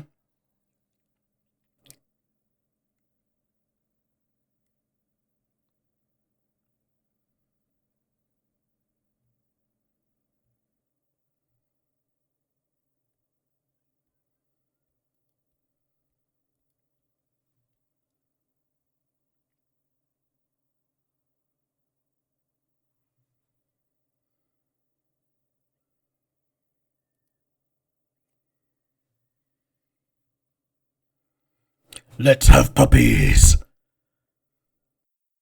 It's an awful thing to say, but I was thinking it. Despite not being a crocodile, he's very fond of the death roll. Man, they probably fucked the colorization there because his jacket was red during moments for reasons unknown. Yeah. Wait, is that all it took? Yeah, just give him the freaking Vulcan death pinch on his neck. Sorry, sir, but that's some bullshit.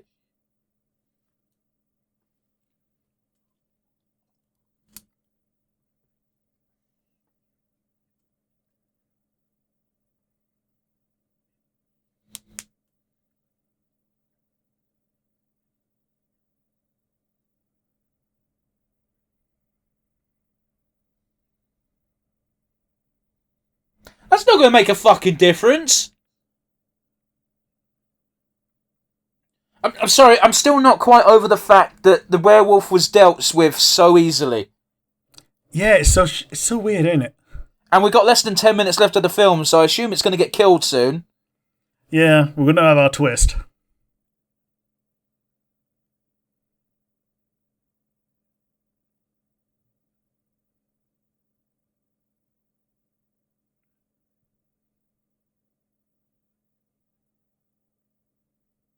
Oh, this kind of makes sense, because they go to the hotel, they're going to realise that he's not actually there anymore, because he fucked off through the window. Yeah. Oh god, he looks like that talk show host that just got cancelled. Oh, Colbert. Jimmy Kimmel. Oh, yeah, Stephen Colbert, yeah. Wait, who are you going to say? I heard you say Jim. Jimmy Kimmel.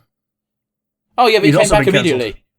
Yeah, but, like, on his own terms. Like, on his own network rather than on, like, ABC or whatever. That's not true, he's still on Disney. Is he still on Disney now? Okay. Yeah.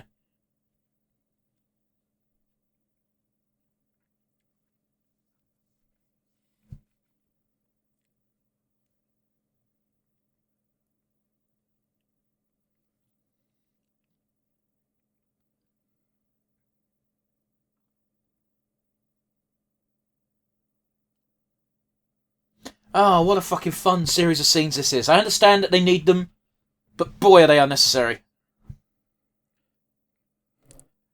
Yeah, usually you get...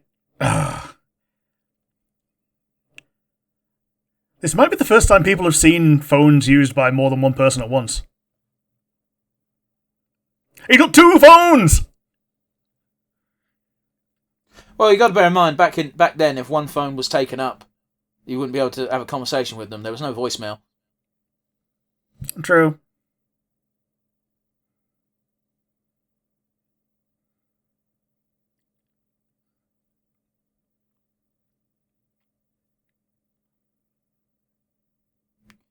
Right, yeah, because he needs the thing to temporarily cure him.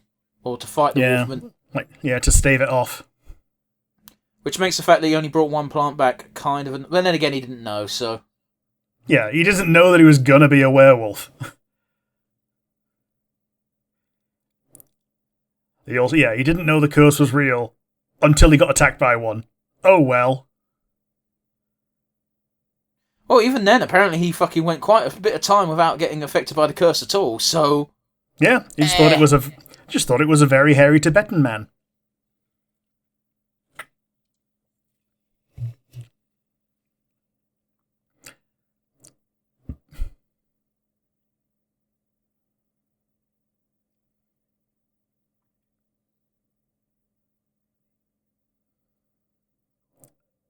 Oh, actually, okay. Why is he taking the flower?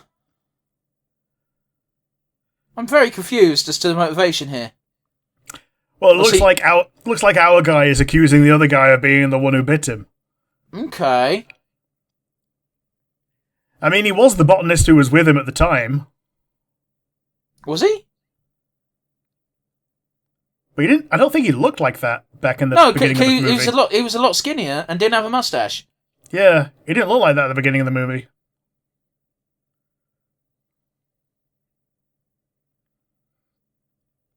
And they didn't tell us that there was a substantial time skip or nothing. Oh, was he the one that was on the horse, not the one that was... No, definitely not the one on the horse. Because the one on the horse was an old guy. Yeah, fair enough. So what's the betting that they don't even have the fucking thing of, like, you will kill the thing you love the most, and that the guy just put that idea in his head and that's why he's doing it? Maybe. Oh, those old school police sirens. No, not the pretty lady. They're both pretty. Fuck off.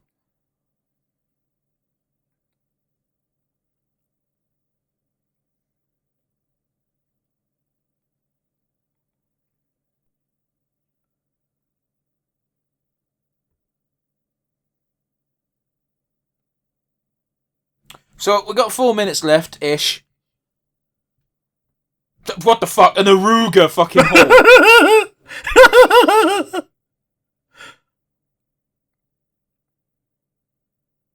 I hope he brought a gun.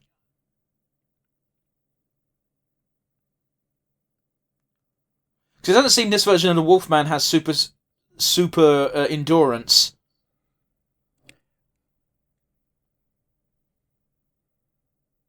He's looking a lot more human right now.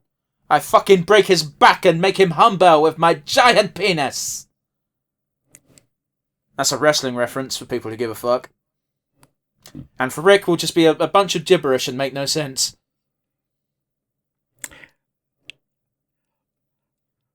My game doesn't even have Mr. Ass in it. Does it have Billy Gunn in it? Yeah. Well, it's got Mr. Ass in it then. I love to love him. I love to kiss him. I love to lick him. I love to shove him. What does that mean, Billy? Shove. Shove them is the weirdest one to me, because I don't know what it means. Was it shove or was it push? Shove. Okay. Cool, he's gotten shot, and that's all it took to deal with the Wolfman. Cool. What a scary monster that is. Wow, you're a good shot shooting him in the chest from the side. Yeah. There's no way he would have gotten that angle.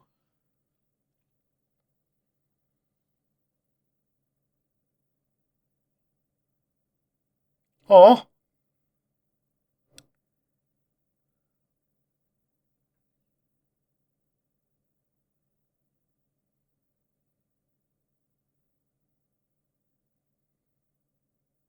Ta-ra, Lisa.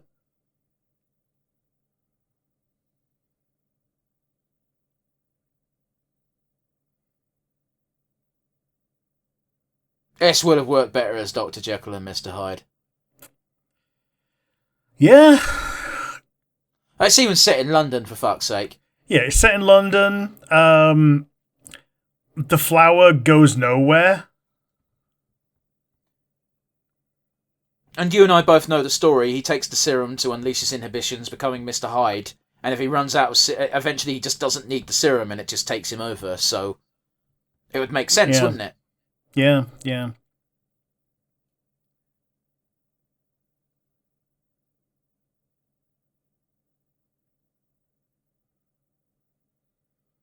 I mean, you can do that if you want, but it doesn't really do a load of good, does it?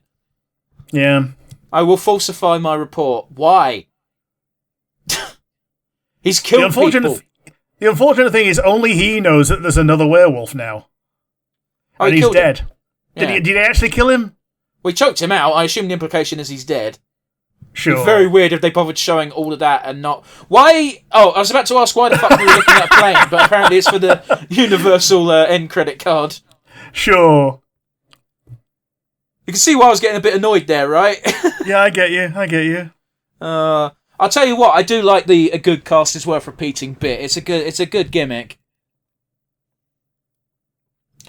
Yeah, Dr. Glendon and Dr. Yagami were both meant to be played by the two famous monsters beforehand. Karloff and Lugosi. Yep.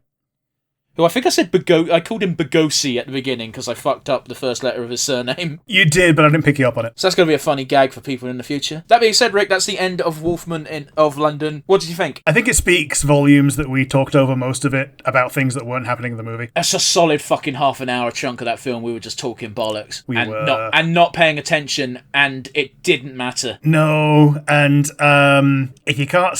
Okay, the effects were good. I'll put a big old asterisk there. The effects when it came to transitioning into the Wolfman were incredibly good. Other effects, not so much. Yeah, but yeah, that like I say, it pretty much speaks volumes that no matter how much of it we could speak over, it basically made no difference because we basically didn't miss anything. The only things that actually happened were physical. And yeah, of the movies that we've seen this month, this might be the weakest. Oh, I don't know about that because The Mummy was not good. It wasn't good, but I think Boris Karloff made a better villain than the werewolf because the werewolf wasn't meant to be a villain to a degree. Like, this movie went for so long essentially without a villain. We had one right at the beginning when he got bit, and right at the end when he like had a fight with him out of seemingly nowhere, and he just like made that leap of logic, and we just have to accept it. I think what happened there is that the studio and the writers didn't want you to click earlier on that the guy who was with him was the original werewolf, and that's why the actors look so different. Yeah, it's a baffling choice. I'm sure those two guys did not look alike. Yeah, I thought not, but I could be wrong. And also, he had a really weird accent at the beginning, which was really funny.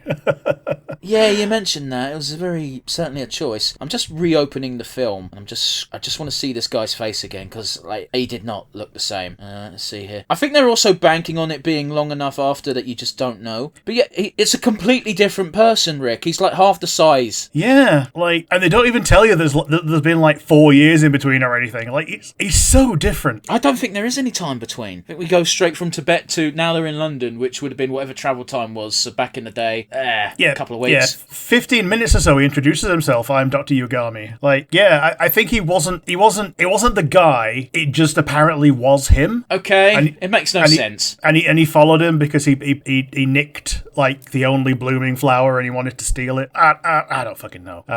That is to say, it was fine. I don't regret the time I spent watching a classic. I don't think I'd watch it again. If I wasn't watching it with you, this would have been wasted time. I don't think I'd have gotten through it if I was on my own. I might have skipped through it to see if let's see if something good happens in 5 minutes.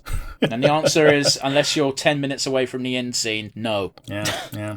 But yes, how about you? Do you have any further thoughts on what you think? I'm certainly not very high on this. If it wasn't for the, quite frankly, amazing transformation sequences, which might sound a bit out of left field because by comparison to today's standards, obviously not very good if you compare it to a modern movie. Like, compare that transformation to Banner becoming the Hulk in 2 seconds right before your very eyes. But that's not a fair comparison. Yeah, I get it. Because that came quite a bit later as well, didn't it? But, like, not massively. Because it was, like, what, the 60s? So, what, 25 years? What? No, I was talking about Avengers level Hulk, not fucking Lou Ferrigno. Oh, yeah, not the... Okay, fair enough, yeah. Lou Ferrigno was very definitely just cut away, and now here's Lou Ferrigno, he's green. No, they didn't really show the transition. Whereas in modern day, because of CGI, you can just go boo boo boo boo boo boo boo. But yeah. But then again, back then it was for a TV show, and like the budgets for TV shows were not the budgets for films. This is true. Like Lou Ferrigno got so lucky with the Incredible Hulk, like right place, right time. Yeah, absolutely. Not denying the fact that he was already an incredibly impressive bodybuilder. Yeah. But anyway, I digress. The transitions were great. I don't have much to compare it to. Like the only thing I can compare it to is there was a scene in some sort of movie where an old woman turned into a witch in real time in 2 seconds, which they used by using some weird makeup and a trick of the light. Sure. Okay. If I can ever find that for you, Rick, I'll send it to you because it's mind-blowing, because it's way before CG. It's literally, she's wearing makeup, but you can't see it in black and white until a certain wave of light hits her face, and that's how they did the effect. And to this day, I'm like, that's fucking dark magic. Sure. Yeah, I get it. But again, only worked because it's black and white, but that's just working with what you got. But yeah, transitions were great. Everything else kind of ass.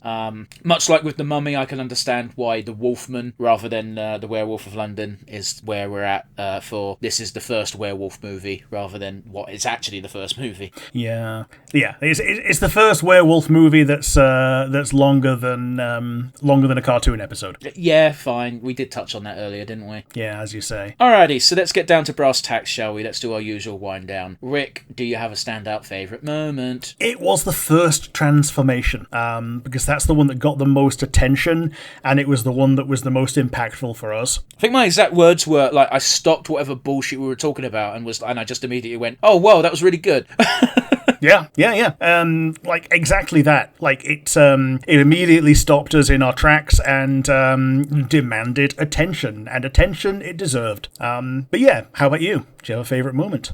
I mean, it's going to be the exact same moment, to be honest, because I don't rate this film very highly. I don't think it was good. I think it just edges out The Mummy, but that's because I think I was like... Here's the thing, at least The Mummy was only an hour long. Oh man, when you get the bonus points for brevity, Jesus. You could have cut... You know what, I'll get to it when we get to Weakest Link. Rick, speaking of, do you have a Weakest Link today? Well, exactly that. A lot of this movie basically didn't need to be there. A lot of it was just waffle and fluff to pad itself out. Like, I don't care about over a third of these characters. I can't name a single character. No. I can name Dr. Yogami because he's the one that got the ass pull right at the end. Yeah, I can name him because and Dr. Hole, I suppose, because they're the first two top billing characters. But Dr. Yogami only sticks because it's very close to Yagami. Yeah, and Lisa. I didn't know there was someone called Lisa in this episode. That was the one you tried to kill at the end. Was it? Okay. Yeah, the very pretty lady. I think we've pretty much both got the same weakest link here. Like there was a lot of waffle. Most of it could have been cut, and indeed probably should have been. It was the 1930s. I think they needed a minimum runtime, but it wasn't good. I didn't care. We spoke about cool schoolyard chicken shit for about 5 minutes. We did. Yeah. There was a point where I said I think it might have even been bang on 15 minutes in. Of like, we're 15 minutes in, I haven't paid attention for 10. Yeah, pretty much. There was nothing to pay attention to. It's like, he's got a moonbeam and he's using that to grow plants. That's about it. After that, it didn't really matter. Yeah. And you could quite easily have done a cold open on that and like kind of done a little shock of us, like that he's been dealing with this for quite some time, and this is his last hope to not get permanently warped by this. But I don't know. I don't think that'd work, especially not with the twist at the end. I say twist with the fucking air quotes. Yeah, fair enough.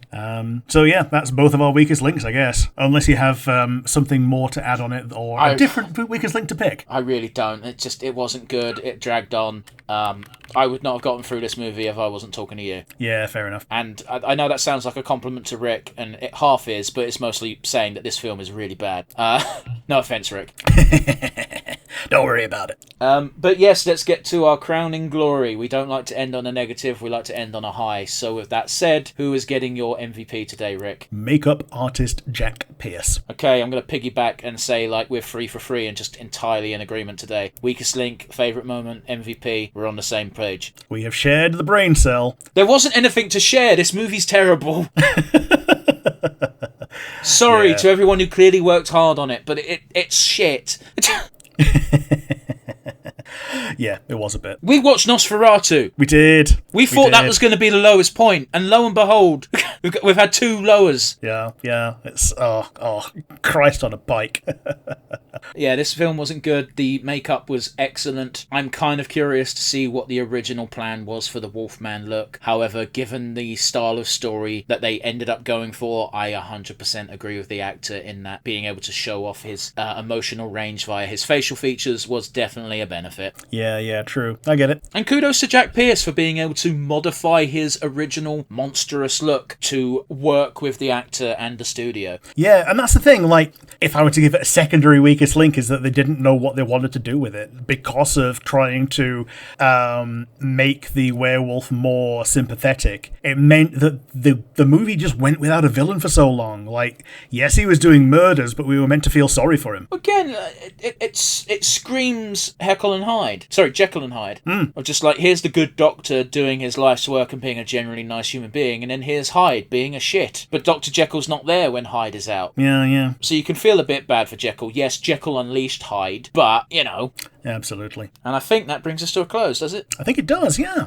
And on that bombshell, that highlight of the golden age of Universal original monster movies, Halloween comes to a close. Or rather, the month of spooky OG horror films. Because we might be doing something spooky again next week. We don't know yet. But aside from that, we've got the comment section down below on YouTube. Do you agree with us? Do you disagree? Are we being too harsh on this film from 90 fucking years ago? We might be. Who knows? We want us to hear your opinions. Alternatively, if you're not watching via YouTube or listening via Spotify, you can send us an email at nonsensereviewuk@gmail.com. And I don't think we're being that harsh on what wasn't even their first attempt at something in the Dark Universe. They were very much milking the monster movie wave at this point, because bear in mind the first one was Dracula in the early 30s, and fuck me, they got the fucking Mark of the Vampire and Bride of Frankenstein also out this year. It's not like they were lacking for other horror monster movies at the time. Yeah, like maybe they just used all of their writers on the other movies. Well, curiously enough, almost every other story we've done was already based on either a book or on a stage play or historical events. Whereas this one is just like, we just made it the fuck up. Yeah, it's just a collection of assholes, like bundled together into a bouquet of shit. Magical. What a way with words you have. On that bombshell, please join us again next week, guys, where we're going to be going back to much shorter reviews, because a month of movies does drain us a little bit. But a little we'll bit. See you. Gone. Just a little bit. Yeah, a little bit. We enjoy each other's company, but over this number of movies, it starts to wear thin. Oh, it's not even the company. It's the fact we've got to keep talking. Like, it's something I used to get on your case a lot during like the early days, and still do sometimes. And you should do to me if I ever do it as well. And that is, Rick, we've got an hour left on the timer. We need to talk. I haven't had to do it this entire month, so kudos to you there. But it's like we have to talk for an hour. We can't just be silent and enjoy the movie. Otherwise, it's going to be a pretty fucking boring podcast. Yeah, it's going to be one of those the type of reaction channels that gets banned, where they just put the movie on and the person's head in the corner and they just watch it with you and don't do anything transformative. We are not those people. Case in point, you need to track down the movie yourself, which for most things isn't difficult, but for some things you might struggle. I did try putting the footage in YouTube videos, but weirdly Craig McCracken's a cool bro and doesn't care that we did it for his show, but My Little Pony and Hasbro, oh boy, were they angry. Yeah, even when it was completely unwatchable, flipped, muted, shrunk. Yeah. Well. I've never played the audio because that defeats the point. It was just to give a visual aid of like, this is the part of the show that we're on. But hey, you'll have to settle for the timer. Yeah. But yes, on that bunch of behind the scenes info that was completely unprompted, but we gave anyway, we will see you next week for something a lot less black and white. Bye, guys. Bye, everybody.